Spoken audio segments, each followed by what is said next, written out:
പ്രാർത്ഥിച്ച് നമുക്ക് തുടങ്ങാം. പിതാവിന്റെയും പുത്രന്റെയും പരിശുദ്ധാത്മാവിന്റെയും നാമത്തിൽ ആമേൻ. സ്വർഗസ്ഥനായ ഞങ്ങളുടെ പിതാവേ, അങ്ങയുടെ നാമം പൂജിതമാകണമേ, അങ്ങയുടെ രാജ്യം വരണമേ, അങ്ങയുടെ തിരുമനസ് സ്വർഗത്തിലെ പോലെ ഭൂമിയിലും ആകണമേ. അന്നു വേണ്ട ആഹാരം ഇന്ന് ഞങ്ങൾക്ക് തരണമേ. ക്ഷമിക്കുന്നത് പോലെ നമ്മുടെ തെറ്റുകൾ ഞങ്ങളോട് ക്ഷമിക്കണേ.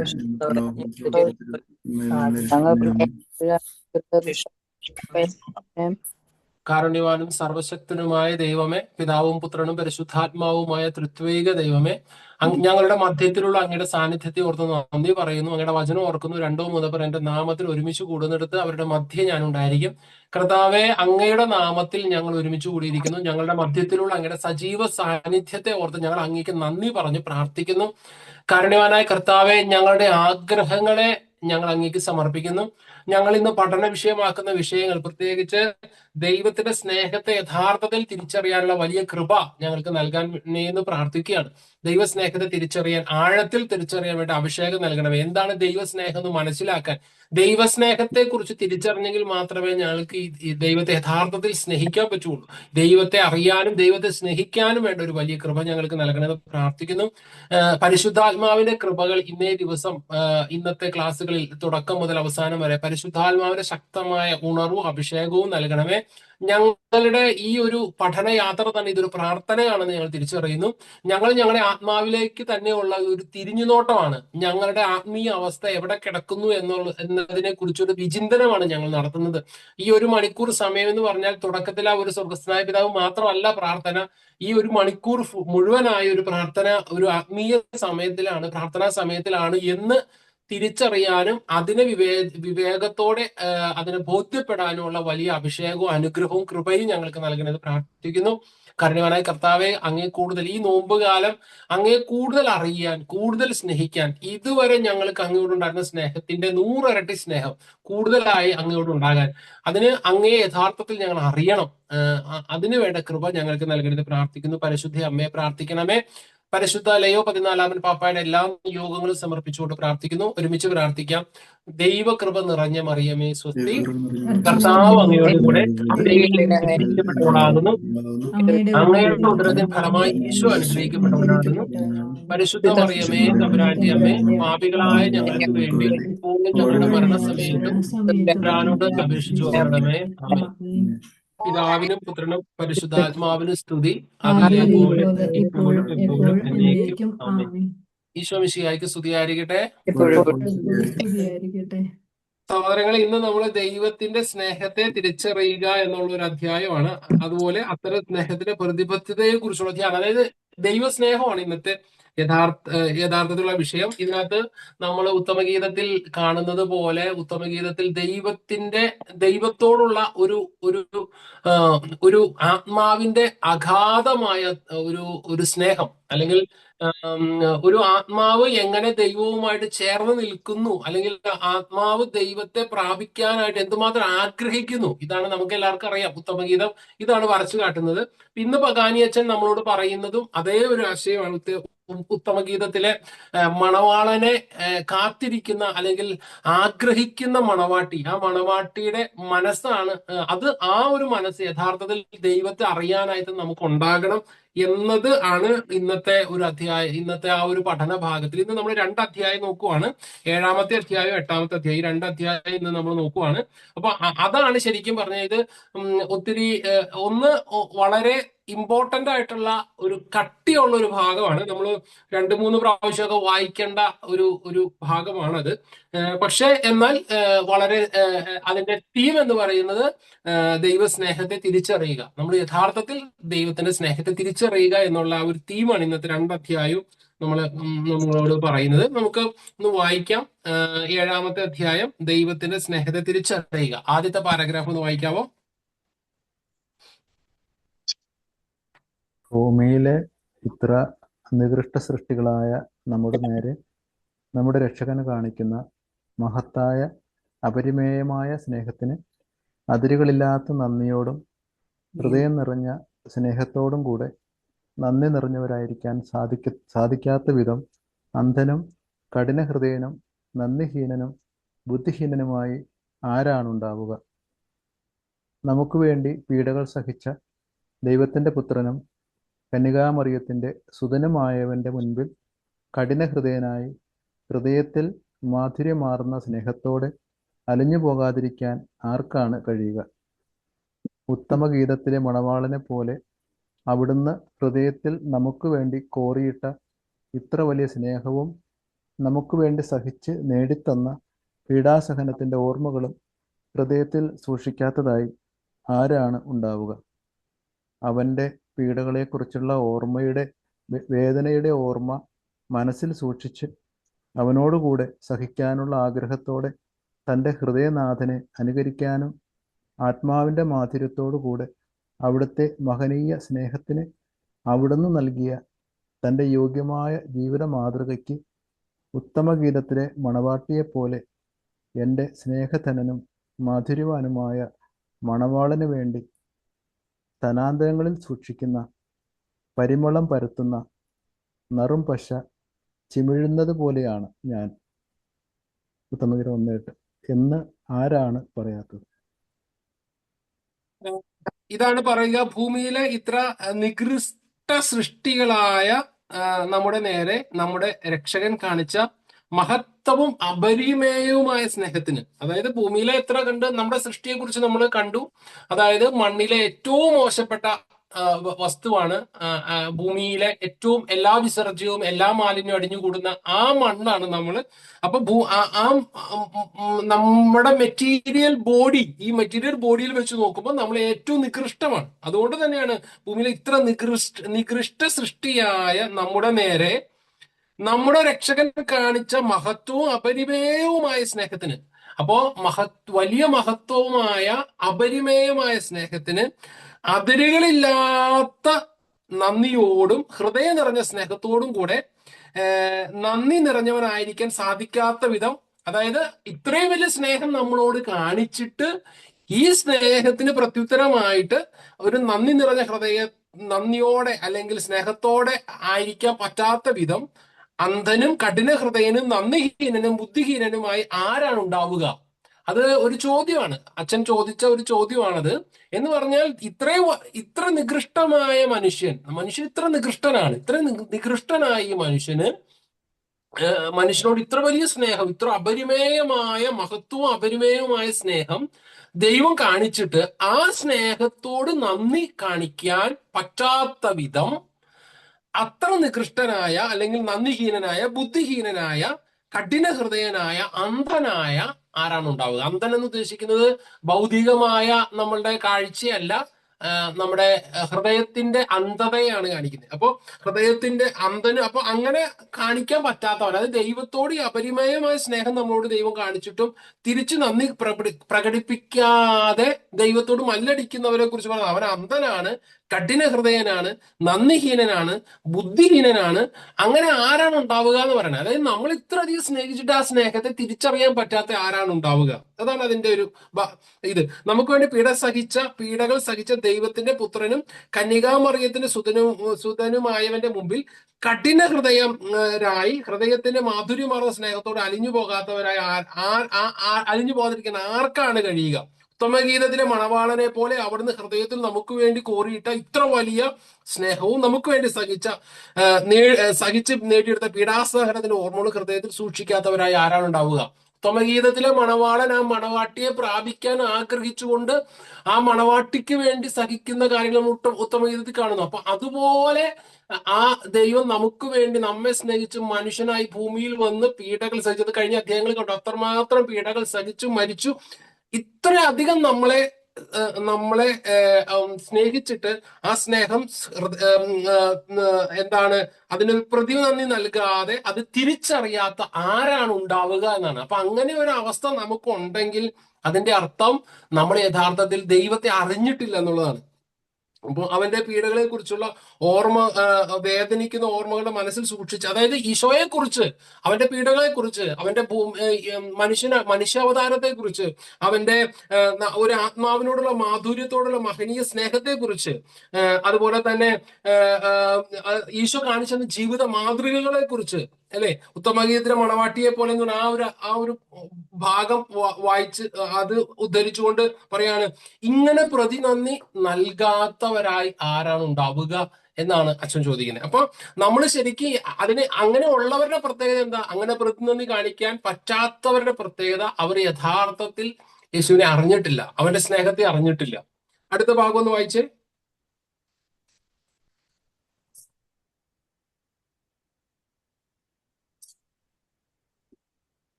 അടുത്ത ഭാഗം വായിച്ചോളൂ. മൈക്ക് സിസ്റ്റർ മരിയ മൈക്ക്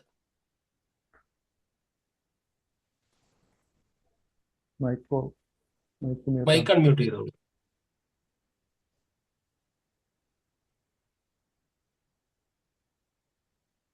സ്ക്രീനിൽ വെറുതെ ടച്ച് ചെയ്യുക, ആ മൈക്കിൽ ഒന്ന് ടച്ച് ചെയ്യുക, അപ്പോൾ മൈക്ക് അൺമ്യൂട്ട് ആവും.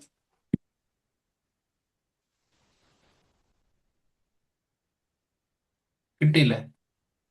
വേറെ ആരെങ്കിലും ഒന്ന് വായിച്ചോളൂ. അപ്പോഴേക്കും സിസ്റ്റർ അൺമ്യൂട്ട് ചെയ്യുമ്പോഴേക്കും വേറെ ആരെങ്കിലും വായിച്ചോളൂ. ദൈവത്തിന്റെയും കന്യകാമറിയത്തിന്റെയും പുത്രനായ യേശുവിന്റെ സ്നേഹത്തിൽ സ്വയം നഷ്ടപ്പെട്ടു പോയ മണവാട്ടി തന്റെ പ്രിയതമന്റെ സുഗന്ധപൂരിതമായ അഭിഷേകത്തിന്റെ പിന്നാലെ അവിടുത്തെ മാതൃക അനുകരിച്ചുകൊണ്ട് ആനന്ദത്തോടെ അവിടുത്തെ പിന്നാലെ പായുന്നതിൽ അത്ഭുതപ്പെടാനില്ല. തന്റെ മുഴുവൻ ശക്തിയും അവന് വേണ്ടി ചിലവഴിക്കുകയും എത്രമാത്രം മാനുഷിക പീഡകൾ സഹിച്ചാലും സ്നേഹത്തിൽ സ്വയം അലിഞ്ഞ് ഇല്ലാതായാലും അവനെ തീക്ഷ്ണമായി സ്നേഹിച്ച് അവന്റെ പുണ്യങ്ങൾ അനുഗമിക്കുമ്പോഴും നമ്മെ ഇത്രയേറെ സ്നേഹിക്കുന്ന അവന്റെ സ്നേഹത്തിന്റെ മുമ്പിൽ നമ്മുടെ സ്നേഹം ഒന്നുമല്ലെന്ന് തോന്നും.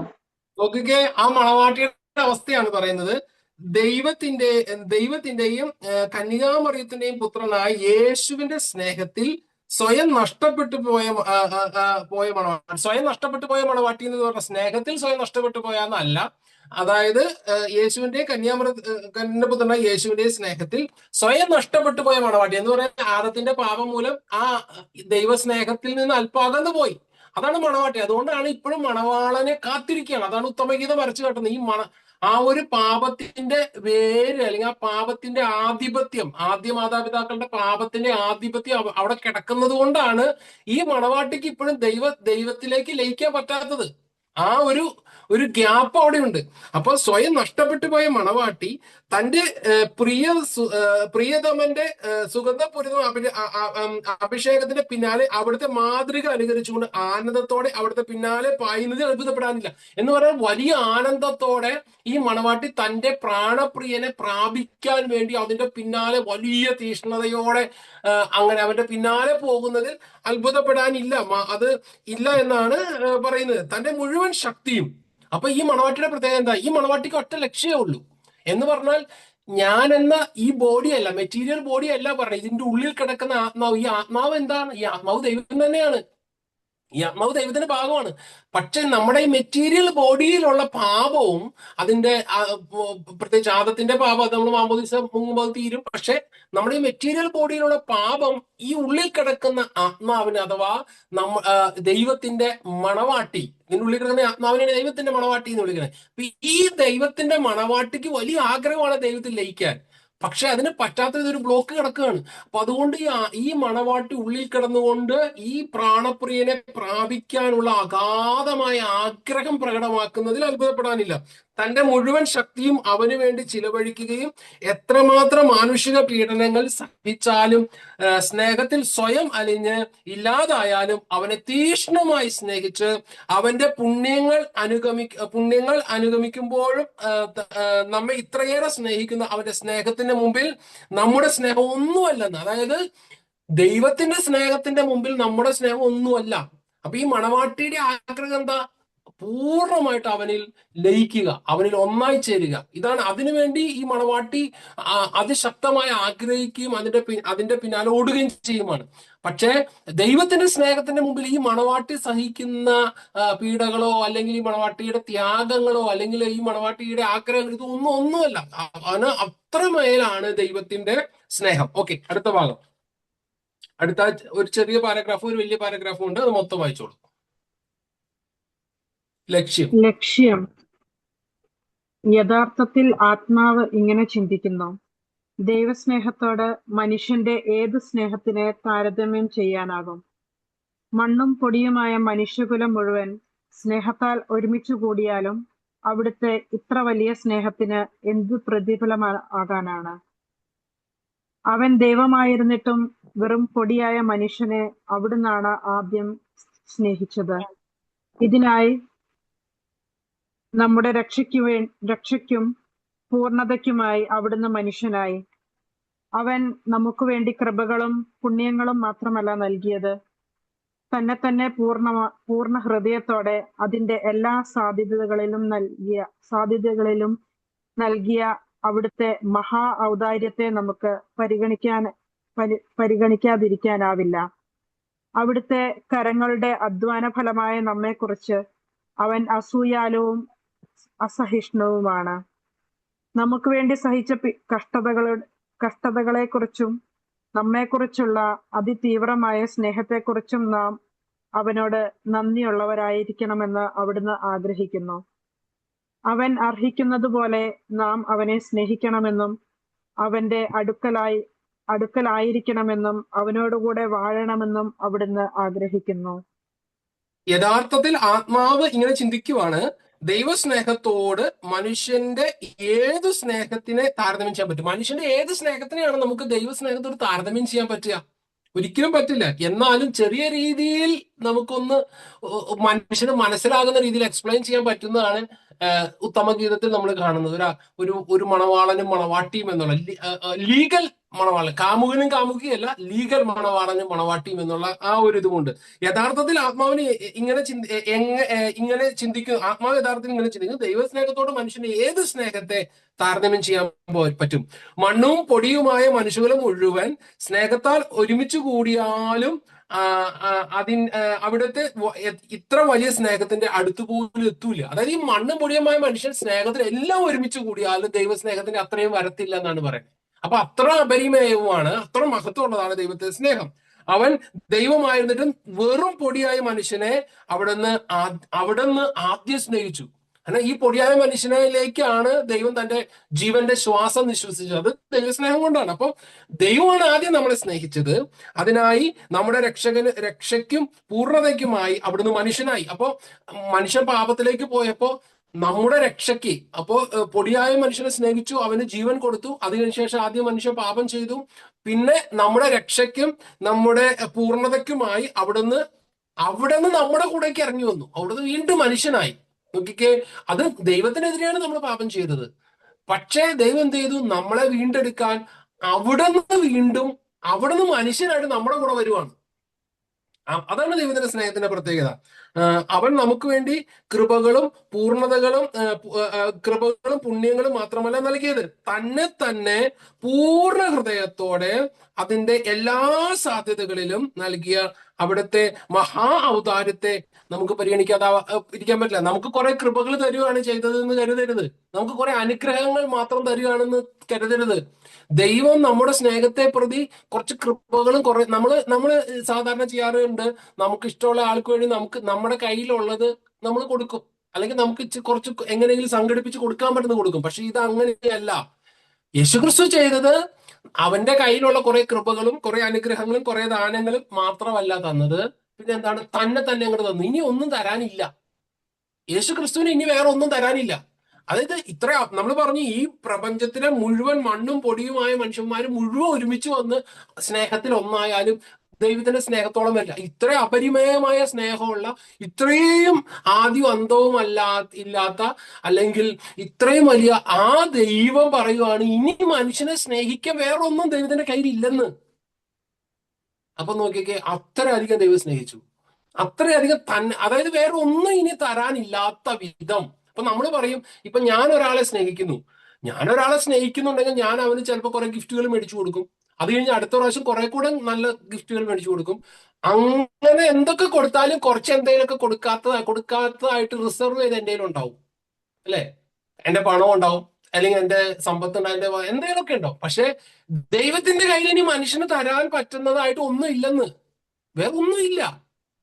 കാരണം ഇത്രയും പ്രപഞ്ചം മുഴുവൻ സൃഷ്ടാവായ ദൈവം ഇനി മനുഷ്യന് ഒന്നും തരാനില്ലാത്ത വിധം പൂർണ്ണമായി എല്ലാം തന്നു. ഇനി ഒന്നുമില്ല നിനക്ക് തരാൻ. അപ്പൊ അങ്ങനെ തന്നെ പരിപൂർണമായി ദൈവം നമുക്ക് നൽകി. ഓക്കെ, അടുത്ത 8-ാമത്തെ അധ്യായം ഒന്ന് വായിക്കാം.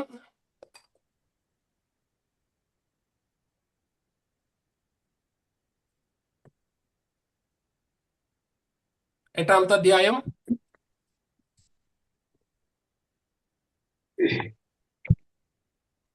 അത്തരം സ്നേഹത്തിന്റെ പ്രതിബദ്ധതയെക്കുറിച്ചുള്ള ധ്യാനം. നമ്മുടെ സ്നേഹനിധിയായ രക്ഷകനെ മുഴുവൻ ഹൃദയത്തോടെയും സ്നേഹിക്കേണ്ടിയിരിക്കുന്നു. കാരണം നാം എത്രയധികം സ്നേഹിക്കപ്പെട്ടു എന്ന തിരിച്ചറിവ് നമ്മെ അതിനായി വളരെയേറെ പ്രചോദിപ്പിക്കുകയും നമ്മെ ശക്തമായി അവിടത്തെ സ്നേഹിക്കാൻ പ്രേരിപ്പിക്കുകയും ചെയ്യുന്നു. ഓക്കെ, എനിക്ക് തോന്നുന്നു ഇത് ജസ്റ്റ് ഒരു ഇൻട്രൊഡക്ഷൻ. നമ്മൾ ഇത്രയും പറഞ്ഞതിന്റെ തന്നെ ഒരു അതായത് ഇനി അടുത്ത് പറയാൻ പോകുന്ന കാര്യത്തിന്റെ ഒരു ഇൻട്രൊഡക്ഷൻ ആയിട്ടാണ് തരുന്നത്. അതിന്റെ ഇപ്പൊ പറഞ്ഞതിൽ അതായത് നമുക്ക് ഉണ്ടാവേണ്ട തിരിച്ചറിവിനെ കുറിച്ചാണ്. നമ്മൾ ഇത്രയും പറഞ്ഞത് മുഴുവൻ ദൈവസ്നേഹത്തെ കുറിച്ചും അതിനോട് നമ്മൾ റെസ്പോണ്ട് ചെയ്യേണ്ടതിനെ കുറിച്ചുള്ള ആവശ്യകതയെ കുറിച്ചും അത് എത്രമാത്രം പ്രതിബദ്ധരായിരിക്കണം എന്നതിനെ കുറിച്ചും നമ്മൾ ഇങ്ങനെ പറഞ്ഞുകൊണ്ടിരിക്കണം. അപ്പൊ ഇനി അടുത്ത ഇതാണ് അതിന്റെ ശരിയായിട്ടുള്ള അതിന്റെ ഉള്ളടക്കം വരുന്നത് അടുത്ത ലക്ഷ്യത്തിലാണ്. അപ്പൊ അത് വായിച്ചോളും. നമ്മെ സൃഷ്ടിച്ച് സ്വന്തം മരണത്തിലൂടെ നമ്മെ രക്ഷിച്ച അവനേക്കാൾ കൂടുതലായി നാം തന്നെ സ്നേഹിച്ചാൽ നാം നശിച്ചവരും നഷ്ടപ്പെട്ടവരുമാകുന്നു. വളരെയധികമായി നാം യേശുവിനെ സ്നേഹിക്കണം. കാരണം ഒരർത്ഥത്തിൽ ദൈവം മനുഷ്യനായി തീർന്നത് മനുഷ്യരെ ദൈവമാക്കാനാണ്. നാം അവനെ വളരെയധികം ക്ലേശിപ്പിച്ചെങ്കിലും അവൻ നമ്മെ ആദ്യത്തേക്കാൾ കൂടുതൽ സ്നേഹിച്ചു, ആദരിച്ചു, ആശ്ലേഷിച്ചു. പാപം സമ്മാനമോ പ്രീതിയോ അർഹിക്കാതിരുന്നിട്ടും യേശു മനുഷ്യപ്രകൃതിയെ അഭിവാജ്യമാമിതം സ്വീകരിക്കുകയും തന്റെ സത്തയോട് ചേർക്കുകയും ചെയ്തു. അവൻ ഇത് ചെയ്തത് മനുഷ്യൻ തന്നിൽ നിന്നും വേർപെട്ടു പോകാതിരിക്കാനും തന്റെ സൗഹൃദത്തിൽ നിന്നും മാറിപ്പോകാതിരിക്കാനുമാണ്.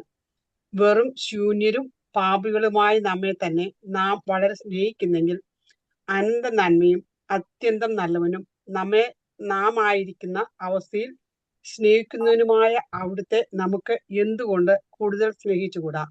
നാം പൂർണ്ണമായും അവിടുത്തെ സ്നേഹിക്കുകയും അവന്റെ സ്നേഹത്താൽ ലഹരി പിടിച്ച് ഒരു നിത്യമായ സ്നേഹത്തിന്റെ ബന്ധനത്താൽ ഒരിക്കലും വേർപിരിയാനാവാത്ത വിധം അവനെ സ്നേഹിക്കുകയും ചെയ്യണമെന്നല്ലാതെ മറ്റൊന്നും അവിടുന്ന് നമ്മിൽ നിന്ന് ആഗ്രഹിക്കുന്നില്ല. വായിക്കണോ? ചേർത്തോ. മഹാനന്മയും സ്നേഹത്തിന്റെ ജ്വാലയുമായ സ്നേഹനാഥനാൽ മധുരതരമാക്കാനും തരളിതമാക്കാനും പ്രചോദിപ്പിക്കാനും കഴിയാത്ത അത്രയ്ക്കും കഠിനവും നന്ദിയില്ലാത്തതുമായ ഹൃദയമാണ് മനുഷ്യൻ്റെത്. ഇത്രയ്ക്കും ദരിദ്രരായ സൃഷ്ടിക്ക് വേണ്ടി അവർ തിരിച്ചറിയുകയോ വിലമതിക്കുകയോ ചെയ്യാത്ത അമൂല്യനിധിയായ ആനന്ദവും വലിയ സമ്പന്നതയും അവൻ ചെലവഴിച്ചു. ഓക്കെ, ഇവിടെ നമ്മൾ ഒരുപാട് കാര്യങ്ങൾ പറയുന്നുണ്ട്. അതായത് ദൈവം നമ്മെ രക്ഷിച്ചത് നമ്മെ ദൈവമാക്കി തീർക്കാനാണെന്ന്. അതായത് ദൈവം മനുഷ്യനായി തീർന്നതും നമ്മെ രക്ഷയിൽ പൂർണ്ണരാക്കി, അതായത് നമ്മളെ ചേർത്ത് നിർത്തിയതും മനുഷ്യരെ ദൈവമാക്കാൻ. അതായത് ദൈവം സ്വർഗത്തിൽ നിന്ന് ഭൂമിയിലേക്ക് ഇറങ്ങി വന്നു മനുഷ്യനായി. അതെന്തിനാന്ന് വെച്ച് കഴിഞ്ഞാല് നമ്മളെ കൈപിടിച്ച് സ്വർഗത്തിലേക്ക്, അതായത് സ്വർഗത്തിന്റെ ആ സ്വർഗീയ ആനന്ദത്തിലേക്ക് നമ്മളെ നയിക്കാനാണ്. ഇങ്ങനെയൊക്കെ ചെയ്തെങ്കിലും നമ്മളെല്ലാം അപ്പൊ അന്ന് ഓക്കെ, എനിക്ക് എല്ലാം വിസ എടുത്തു തന്ന് എനിക്ക് കൊണ്ടുപോകാനുള്ള ബാഗ് എല്ലാം പാക്ക് ചെയ്ത് തന്നു. അതൊക്കെയാണല്ലോ ഇതിന്റെ അർത്ഥം. കർത്താവ് നമുക്ക് വേണ്ടി എല്ലാം ചെയ്തു തന്നെന്ന് പറയും. അപ്പം നമ്മൾ ഐ ആം വെരി ഹാപ്പി എന്നും പറഞ്ഞുകൊണ്ട് നമ്മൾ അപ്പൊ തന്നെ വേഗം സന്തോഷമായിട്ട് പോവുകയല്ല ചെയ്തത്. നമ്മൾ എന്ത് ചെയ്തു? ആ കയ്യില് കടിച്ചു. നമുക്ക് ചോറ് വാരിത്തന്ന കയ്യിൽ കടിച്ചു എന്നൊക്കെ നമ്മൾ പറയില്ല. എന്താണ് വിഷമുള്ള പാമ്പിനെ വളർത്തി കഴിഞ്ഞാല് പാമ്പ് നമ്മളെ കയ്യിൽ പിടിച്ച് കടിക്കുമെന്ന് നമ്മൾ പറയും. പക്ഷെ നമ്മൾ ഒരു രീതിയിൽ പറഞ്ഞു കഴിഞ്ഞാല് നമ്മളും ദൈവത്തോട് അങ്ങനെ തന്നെയാണ് ചെയ്യണത്. ദൈവം നമുക്ക് വേണ്ടി എല്ലാം ഇനി ഒന്നും ചെയ്യാനില്ലെന്ന് കുറച്ച് മുന്നേ ജോ പറഞ്ഞില്ല. ഇനി ഒന്നും ചെയ്യാനില്ല, അത്രയ്ക്കും അതിൽ കൂടുതൽ ഇനി ഒന്നും ചെയ്യാനില്ലാത്ത വിധം ദൈവം നമുക്ക് വേണ്ടി എല്ലാം ചെയ്തിട്ടും നമ്മൾ ദൈവത്തെ ക്ലേശിപ്പിക്കുകയാണ് ചെയ്തത്. എന്നിട്ടും ദൈവം ദൈവം അതിനെയല്ല നോക്കിയത്. ദൈവത്തിന്റെ സ്നേഹം എന്ന് പറഞ്ഞു കഴിഞ്ഞാൽ അതിനേക്കാളൊക്കെ ഉപരിയായിരുന്നു. അവൻ ഇത് ചെയ്തത് മനുഷ്യൻ തന്നിൽ നിന്ന് വേർപെട്ടു പോകാതിരിക്കാനും തന്റെ സൗഹൃദത്തിൽ നിന്ന് മാറിപ്പോകാതിരിക്കാനുമാണ്. ഇത് എന്തിനാണ് ഇങ്ങനെ ചെയ്തത്? കാരണം ദൈവത്തിനറിയാം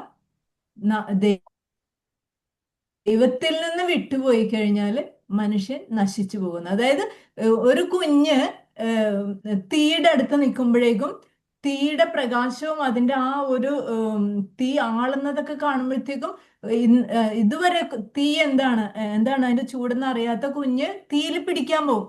പക്ഷെ അമ്മ അല്ലെങ്കിൽ അച്ഛൻ ആരാണ് കൂടെ ഉള്ളതെന്ന് വെച്ച് കഴിഞ്ഞാൽ അവര് വിടൂല. കാരണം അവർക്ക് അറിയാം തീ നശിപ്പിക്കുമെന്ന് അറിയാം. ഇത് തന്നെയാണ് ദൈവം നമ്മോട് ചെയ്യുന്നത്. ദൈവത്തിനറിയാം ദൈവം നാം നന്ദികേട് കാണിക്കുമ്പോഴും നാം ദൈവത്തെ ക്ലേശിപ്പിക്കുമ്പോഴും നമ്മളെ ദൈവം വിട്ടുകൊടുക്കാതെ ചേർത്ത് പിടിക്കാൻ വേണ്ടി എല്ലാം ചെയ്യണത് എന്തിനാന്ന് വെച്ചിട്ടുണ്ടെങ്കിൽ ദൈവത്തിനറിയാം ദൈവത്തിൽ നിന്ന് അകന്നു കഴിഞ്ഞാൽ മനുഷ്യന് ആ സ്വാതന്ത്ര്യം നഷ്ടപ്പെട്ടു. മനുഷ്യന് തിന്മയുടെ ശക്തികൾ അവനെ പീഡിപ്പിക്കുകയുള്ളൂ. അതുകൊണ്ടാണ് ദൈവം. എന്നിട്ട് വീണ്ടും മറ്റൊരു കാര്യം എന്നെ ഭയങ്കര ചിന്തിപ്പിച്ച ഒരു കാര്യമാണ്.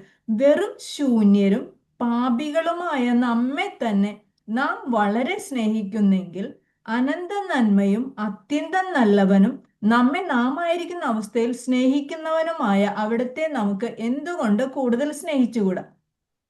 ഇങ്ങനെ കേൾക്കുമ്പോഴേക്കും നമ്മൾ ഓർക്കും, നമ്മുടെ നല്ല വിശാലമായ ചിന്തയിൽ നമ്മൾ ഓർക്കും, ഞാൻ അങ്ങനെ എന്നെ ഇതിനു മാത്രം സ്നേഹിക്കുന്നൊന്നുമില്ല. ഞാൻ എൻ്റെ ഭർത്താവിനെ സ്നേഹിക്കുന്നു, അല്ലെങ്കിൽ എൻ്റെ ഭാര്യനെ സ്നേഹിക്കുന്നു, എൻ്റെ കുടുംബത്തെയാണ് സ്നേഹിക്കുന്നത്, എൻ്റെ മാതാപിതാക്കളെയാണ് സ്നേഹിക്കുന്നത്, അവർക്ക് വേണ്ടിയാണ് ഞാൻ ജീവിക്കുന്നത് എന്നൊക്കെ പറയും. ഞാനും അങ്ങനെ ചിന്തിച്ചായിരുന്നു. ഞാൻ പലപ്പോഴും ചിന്തിച്ചിട്ടുണ്ട്. നമ്മൾ യോഹന്നാന്റെ സുവിശേഷത്തില് യേശു സ്നേഹത്തെക്കുറിച്ച് പറയുന്നുണ്ടല്ലോ, എന്താണ് നിങ്ങൾ എന്നെ അതിനെക്കുറിച്ചല്ല, ഈ കൽപ്പനകൾ ചുരുക്കി പറയുമ്പോഴേക്കും പറയുന്നുണ്ട്, നിന്നെ പോലെ തന്നെ നിന്റെ സഹോദരനെ സ്നേഹിക്കുകയാണ്. അപ്പൊ ഞാൻ പലപ്പോഴും ഓർത്തിട്ടുണ്ടോ, എൻ്റെ സഹോദരനെ ഞാൻ എന്നേക്കാൾ കൂടുതൽ സ്നേഹിക്കുന്നുണ്ട്. കാരണം അവർക്ക് വേണ്ടി പല ക്ലേശങ്ങളും ഞാൻ സഹിക്കുന്നുണ്ട്, അവർക്ക് വേണ്ടി കഷ്ടപ്പെടുന്നുണ്ട്. അപ്പം ഓക്കെ, അതിൻ്റെ അകത്ത് എനിക്ക് പലപ്പോഴും ഓക്കെ സാറ്റിസ്ഫൈഡ് എന്നുള്ള രീതിയിൽ തോന്നിയിട്ടുണ്ട്. പക്ഷേ വേറൊരു സമയത്ത് എനിക്കൊരു ചിന്ത വന്നു. അതായത് ഞാൻ എന്നെ തന്നെ നീതീകരിക്കുന്നത് പോലെ എൻ്റെ സഹോദരങ്ങളെ എന്തുകൊണ്ട് എനിക്ക് നീതീകരിക്കാൻ പറ്റുന്നില്ല? നമ്മുടെ എല്ലാ പ്രവൃത്തികളും, അതായത് മറ്റുള്ളവരെ സംബന്ധിച്ച് നമ്മുടെ പ്രവൃത്തികൾ ദുഷ്ടമായിരിക്കും, ചിലപ്പം അവരെ വേദനിപ്പിക്കുന്നുണ്ടാവും, എങ്കിലും നമ്മളെ തന്നെ കുറ്റം വിധിക്കുമോ? നമ്മളപ്പോ പറയും അത് അങ്ങനെ പറഞ്ഞ ആ സാഹചര്യത്തിൽ ആയതുകൊണ്ടാണ് ഞാൻ അങ്ങനെ പറഞ്ഞത്. എപ്പോഴും നമ്മുടെ കാര്യങ്ങൾക്ക് എപ്പോഴും നമുക്ക് നീതീകരണമുണ്ട്. അതായത് ആ സമയത്ത് എൻ്റെ അവസ്ഥ എന്തായിരുന്നു അവർക്ക് അറിയാൻ പാടില്ല, അതുകൊണ്ടാണ്.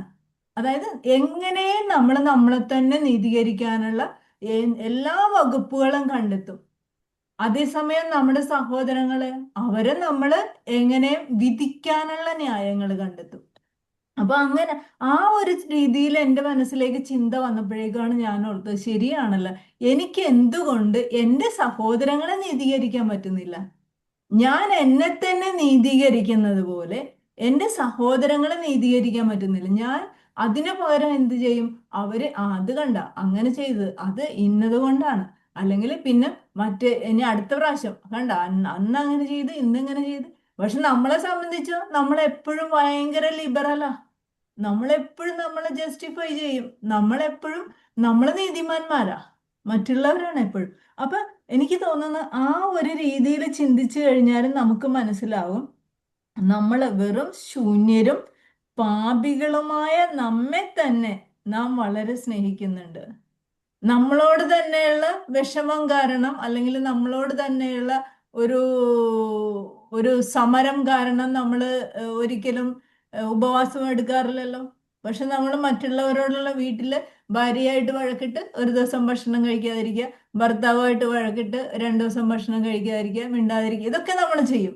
പക്ഷെ എന്നാൽ എന്നോട് തന്നെയുള്ള ഞാൻ ഈ ചെയ്തത് ഇച്ചിരി ക്രൂരതയായിപ്പോയി, അതുകൊണ്ട് ഞാൻ ഇന്ന് ഉപവസിച്ച് ഞാൻ ഇന്ന് പ്രാർത്ഥിക്കാനായിരിക്കും. അങ്ങനെ ചെയ്യുന്നത് വളരെ കുറവായിരിക്കും. വിശുദ്ധരായ വ്യക്തികളുണ്ടാവും തീർച്ചയായിട്ടും, ഞാൻ അതിനെക്കുറിച്ചൊന്നും പറയുന്നില്ല. പക്ഷെ നമ്മൾ വെറും ശൂന്യരും പാപികളുമായ നമ്മെ തന്നെ നാം വളരെ സ്നേഹിക്കുന്നെങ്കിൽ അനന്ത നന്മയും അത്യന്തം നല്ലവനും നമ്മെ നാം ആയിരിക്കുന്ന അവസ്ഥയിൽ സ്നേഹിക്കുന്നവനുമായ അവിടുത്തെ നമുക്ക് എന്തുകൊണ്ട് കൂടുതൽ സ്നേഹിച്ചുകൂടാ? നാം പൂർണ്ണമായും അവിടുത്തെ സ്നേഹിക്കുകയും അവന്റെ സ്നേഹത്താൽ ലഹരി പിടിക്കണമെന്ന്. ഇന്ന് ശരിക്കും ഒരു ലഹരിയുടെ ലോകത്തിലാണ് നമ്മൾ. ഇന്നത്തെ യുവജനങ്ങള്, കൗമാരപ്രായക്കാര്, അതിനേക്കാൾ കൂടുതലായിട്ട് കൗമാരപ്രായക്കാരൊക്കെ ലഹരി, അതായത് ഒരു ഉന്മാദം ഉണ്ടാവുക. ഈ ഒരു ഉന്മാദം ദൈവം നമുക്ക് തരുന്നുണ്ട്. ദൈവസ്നേഹത്താൽ ഉന്മാദം പിടിച്ച വ്യക്തികളാണ് രക്തസാക്ഷികൾ. കാരണം അവര് വേറെ ഒന്നും നോക്കിയില്ല. അവരുടെ കുടുംബത്തെ നോക്കിയില്ല, അവരുടെ രാജ്യത്തെ നോക്കിയില്ല, അവരുടെ ബാക്കിയുള്ള ഫ്യൂച്ചർ ഒന്നും നോക്കിയില്ല. അവര് ആ ദൈവസ്നേഹത്താൽ ഉന്മാദ ചിത്തരായിട്ട് അവരുടെ കഴുത്ത് നീട്ടിക്കൊടുത്തു, ഇതാ നിങ്ങൾ വെട്ടിക്കോ. അവര് ആ ഉന്മാദത്തിലായിരുന്നു. ആ ഒരു ഉന്മാദത്തിലേക്കാണ് വിശുദ്ധ പൗലോസ്ലീഹ ഇതിനെക്കുറിച്ച് തന്നെ പറയുന്നുണ്ട്. അപ്പൊ ആ ഉന്മാദത്തിൽ, ആ ലഹരിയില്, ദൈവസ്നേഹത്തിന്റെ ലഹരിയില് നാം നമ്മുടെ എല്ലാം അവനെ സ്നേഹിക്കണം, അത് മാത്രം മതി. അവനോടുള്ള സ്നേഹത്തിലാണ് ബാക്കിയെല്ലാം വരുന്നത് എന്നുള്ള ഒരു അവസ്ഥയിലേക്ക് നമ്മൾ കയറി വരണം എന്ന് പറയാണ്. എന്നിട്ട് വീണ്ടും പറയാണ്, മഹാനന്മയും സ്നേഹത്തിന്റെ ജ്വാലയാൽ സ്നേഹനാഥനാൽ മധുരതരമാക്കാനും അതായത് നമുക്ക് അങ്ങോട്ട് ഇറങ്ങി ദൈവസ്നേഹത്താല് തരളിതമാവാനായിട്ട്, അത്രയും ടെൻഡർ ആവാനായിട്ട് ഭയങ്കര ബുദ്ധിമുട്ടാണ്. മനുഷ്യന്റെ ഹൃദയം കഠിനമാണെന്ന് പറയാണ്. പകനച്ചൻ പറയാണ്, നമുക്ക് ആ ദൈവസ്നേഹം ഇത്രയും നമ്മളിൽ ചൊരിഞ്ഞിട്ടും നമ്മളെ അപ്പോഴും ഹാർഡാണ്. നമ്മൾ അപ്പോഴും ഭയങ്കര മസില് പിടിച്ചാണ് നമ്മുടെ പെരുമാറ്റങ്ങൾ. ഇത്രയ്ക്കും ദരിദ്രരായ സൃഷ്ടിക്ക് വേണ്ടി അവർ തിരിച്ചറിയുകയോ വിലമതിക്കുകയോ ചെയ്യാത്ത അമൂല്യനിധിയായ ആനന്ദവും വലിയ സമ്പന്നതയും അവൻ ചിലവഴിച്ചു. അവനെല്ലാം തന്നു നമുക്ക് വേണ്ടി. അടുത്ത ഒരു ധ്യാനമാണ് ശരിക്കും അടുത്ത ബാക്കിയുള്ളത്. അത് 4 പാരഗ്രാഫ് ഉണ്ട്, അത് 2 പേരായിട്ട് വായിക്കാം. എന്നിട്ട് അതിൻ്റെ അകത്ത് ഇനി പ്രത്യേകിച്ച് നമുക്ക് അങ്ങനെ ഒന്നും വിശദീകരിച്ച് പറയാനായിട്ട് ഞാൻ അങ്ങനെ കണ്ടില്ല. പക്ഷെ അത് നമ്മുടെ ഹൃദയത്തിൽ നമുക്ക് ഇഷ്ടപ്പെട്ട ഒരു വാക്യം എല്ലാവരും ഒന്ന് അത് ശ്രദ്ധയോടെ വായിച്ച് കേട്ടിട്ട് നമുക്ക് ഇഷ്ടപ്പെട്ട ഒരു കാര്യം എല്ലാവരും ഒന്ന് പെട്ടെന്ന് ഒരു ഒറ്റ സെക്കൻഡ് കൊണ്ട് ഒന്ന് ഷെയർ ചെയ്യുവാണെങ്കിൽ നല്ലതായിരുന്നു. ഓക്കെ, നമുക്ക് ആരെങ്കിലും 2 പേര് വായിക്കാം. ഭക്തയായ ആത്മാവും യേശുക്രിസ്തുവുമായുള്ള സ്നേഹ സംഭാഷണം. വിശ്വസ്തനും തീക്ഷ്ണനുമായ മണവാളനും മാധുര്യമുള്ള പ്രിയതമനുമായ ഓ നല്ല ഈശോ, സ്നേഹത്തിന്റെ എല്ലാ നിയമങ്ങളും നീ എത്ര മനോഹരമായി നിറവേറ്റിയിരിക്കുന്നു. തന്റെ നികൃഷ്ടയായ ഈ സൃഷ്ടിക്കു വേണ്ടി നിന്റെ സർവശക്തിക്ക് ചെയ്യാൻ പറ്റുമായിരുന്നതും നിന്റെ സർവജ്ഞാനത്തിന് അറിയാൻ കഴിയുമായിരുന്നതും നിന്റെ അനന്തവും അനന്യവുമായ നന്മയ്ക്ക് ഉതകുന്നതുമായ സർവവും നീ ചെയ്തു. എത്ര അത്ഭുതാവഹമായ പ്രവൃത്തി, എത്ര അഗാധമായ രഹസ്യം. സ്വർഗവും മാലാഖമാരും വലിയ അത്ഭുതത്തോടെയും മഹാവിസ്മയത്തോടെയും നോക്കി നിൽക്കാവുന്നത്രയ്ക്ക് എത്രയോ അഗ്രാഹ്യവും തീവ്ര സ്നേഹവുമാണ് രക്ഷാകര പ്രവൃത്തിയിലൂടെ നീ ഞങ്ങളോട് കാണിച്ചത്. വേറെ ആരെങ്കിലും? എത്ര മധുരമായും എന്തൊരു എളിമയോടുമാണ് ഓ നല്ല ഈശോയെ നീ മനുഷ്യരോട് സംസാരിച്ചതേ. ഓ എത്ര സമൃദ്ധമായി, എത്ര സ്വതന്ത്രമായി നീ അവൾക്ക് അമൂല്യ നിധികൾ നൽകി. നിന്റെ പുണ്യങ്ങളും രഹസ്യങ്ങളും വെളിപ്പെടുത്തുകയും നിന്റെ കൃപകൾ നൽകുകയും ചെയ്തു. നിന്റെ നിർമ്മലവും നിഷ്കപടവുമായ വ്യക്തിത്വത്തിൽ എത്ര സ്ഥിരതയോടും ശക്തിയോടും കൂടെ നിനക്ക് ഒരിക്കലും അർഹമല്ലായിരുന്ന നിഷ്ഠൂരവും കൈപ്പേറിയുമായ സഹനങ്ങളാണ് നീ മനുഷ്യർക്ക് വേണ്ടി സ്വയം ഏറ്റെടുത്തത്. ബാക്കി വായിക്കണോ? വായിച്ചു. വായിച്ചു. വാക്കുകൾ ക്രൂരമായിരുന്നു, അതിനേക്കാൾ ക്രൂരമായിരുന്നു അടികൾ. അളവില്ലാത്ത വിധം ക്രൂരമായ നിന്റെ മരണം. നിനക്ക് എന്നോട് സ്നേഹത്തെ പ്രതി നീ സഹിച്ച മഹാസഹനത്തിലൂടെ, ഓ എൻ്റെ ഏറ്റവും മാധുര്യമാർന്ന സ്നേഹമേ, എല്ലാറ്റിനുപരിയായും മറ്റെല്ലാ സ്നേഹത്തിനും കൂടുതലായി എല്ലാ മനുഷ്യരുടെയും സ്നേഹത്തിനും എല്ലാ മാലാഖമാരുടെ സ്നേഹത്തിനും യോഗ്യനായവൻ നീ മാത്രമാണ്. ആയതിനാൽ ഇത് വളരെ മധുരമായി എന്നെ വശീകരിക്കുകയും വളരെ യുക്തമായും ശക്തമായും എന്നിൽ ഭക്തി വളർത്തുകയും ചെയ്യുന്നു. ഓക്കെ, നമുക്ക് ഇപ്പം വായിച്ചു കേട്ട ആ ഭാഗത്ത് നിന്ന് നമ്മളെ സ്പർശിച്ച ഒരു കാര്യം ഒന്ന് ഓരോരുത്തരായിട്ട് പറയുവാണെങ്കിൽ.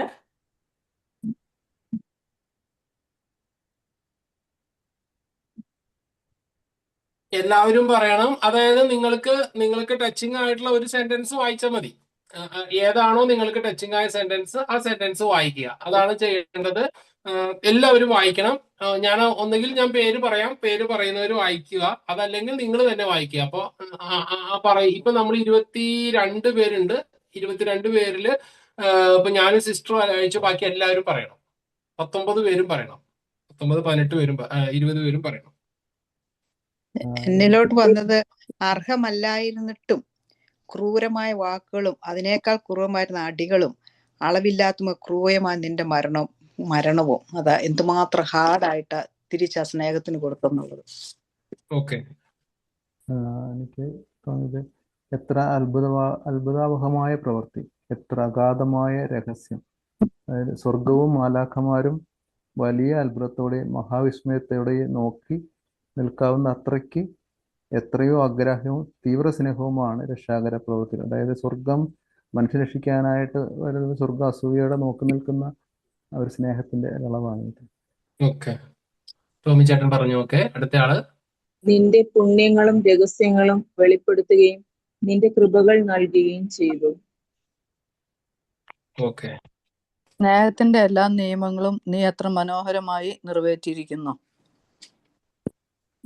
എത്ര മധുരമായും എന്തൊരു എളിമയോട് കൂടിയുമാണ്, ഓ നല്ല ഈശോയെ, നീ മനുഷ്യരോട് സംസാരിച്ചത്. നല്ല വാക്യമാണ്. അടുത്ത ആള്. വിശ്വസ്തനും തീക്ഷ്ണനുമായ മണവാളനും മാധുര്യമുള്ള പ്രിയതമനുമായ ഓ നല്ല ഈശോയെ, സ്നേഹത്തിന്റെ എല്ലാ നിയമങ്ങളും നീ എത്ര മനോഹരമായി നിറവേറ്റിയിരിക്കുന്നു.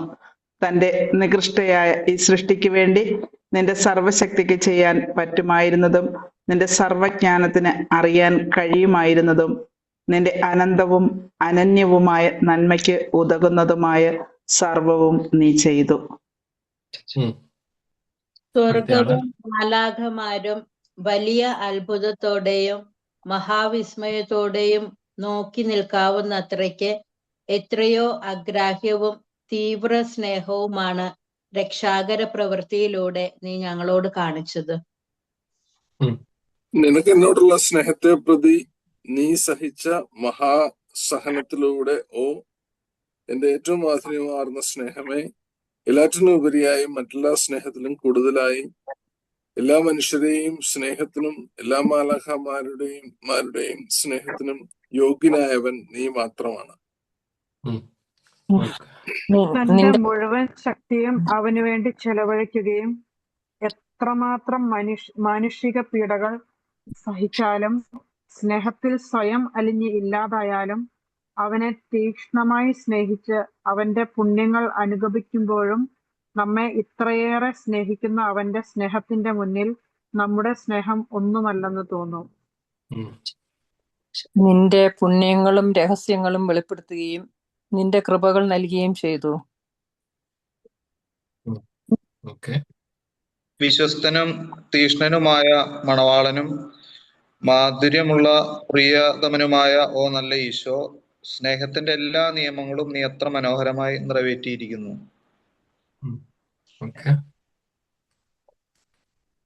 വാക്കുകൾ ക്രൂരമായിരുന്നു, അതിനേക്കാൾ ക്രൂരമായിരുന്നു അടികൾ. അളവുകളില്ലാത്ത വിധം ക്രൂരമായ നിന്റെ മരണം. ഈ നോമ്പുകാലത്ത് നമ്മൾ ഒരുപാട് ധ്യാനിക്കേണ്ട ഈശോയുടെ സഹനം എന്റെ മനസ്സിലേക്ക് ഈ വാക്കുകളിലൂടെ വന്നു. ഓക്കെ, അടുത്തയാള്. തന്റെ നികൃഷ്ടമായ ഈ സൃഷ്ടിക്ക് വേണ്ടി നിന്റെ സർവശക്തി ചെയ്യാൻ പറ്റുമായിരുന്നതും നിന്റെ സർവ്വ ജ്ഞാനത്തിന് അറിയാൻ കഴിയുമായിരുന്നതും നിന്റെ അനന്തവും അനന്യവുമായ നന്മയ്ക്ക് ഉതകുന്നതുമായ സർവവും നീ ചെയ്തു. എത്ര മധുരമായതും എന്തൊരു എളിമയോടുമാണ് ഓ നല്ല ഈശോയെ നീ മനുഷ്യനോട് സംസാരിച്ചത്. ദൈവ സർവശക്തനായ ദൈവം പാപികളായ നമ്മളോട് ഇന്ന് എന്നെ സ്നേഹിക്കുമ്പോഴും ഞാൻ പാപം ചെയ്തു പോയി നടന്നു പോകുമ്പോഴും എന്നെ തിരിച്ചു വിളിക്കുന്ന ആ സ്നേഹം, ആ എളിമ, ദൈവമേ നന്ദി.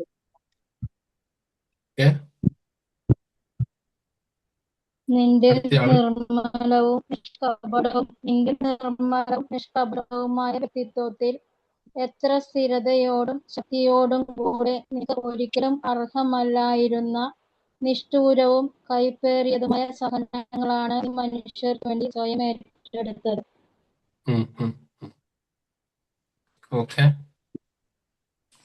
നിന്റെ പുണ്യങ്ങളും രഹസ്യങ്ങളും വെളിപ്പെടുത്തുകയും നിന്റെ കൃപകൾ നൽകുകയും ചെയ്തു.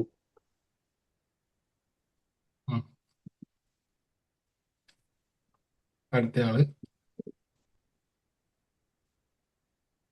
ഇനിയുണ്ടല്ലോ 16 പേര് പറഞ്ഞു.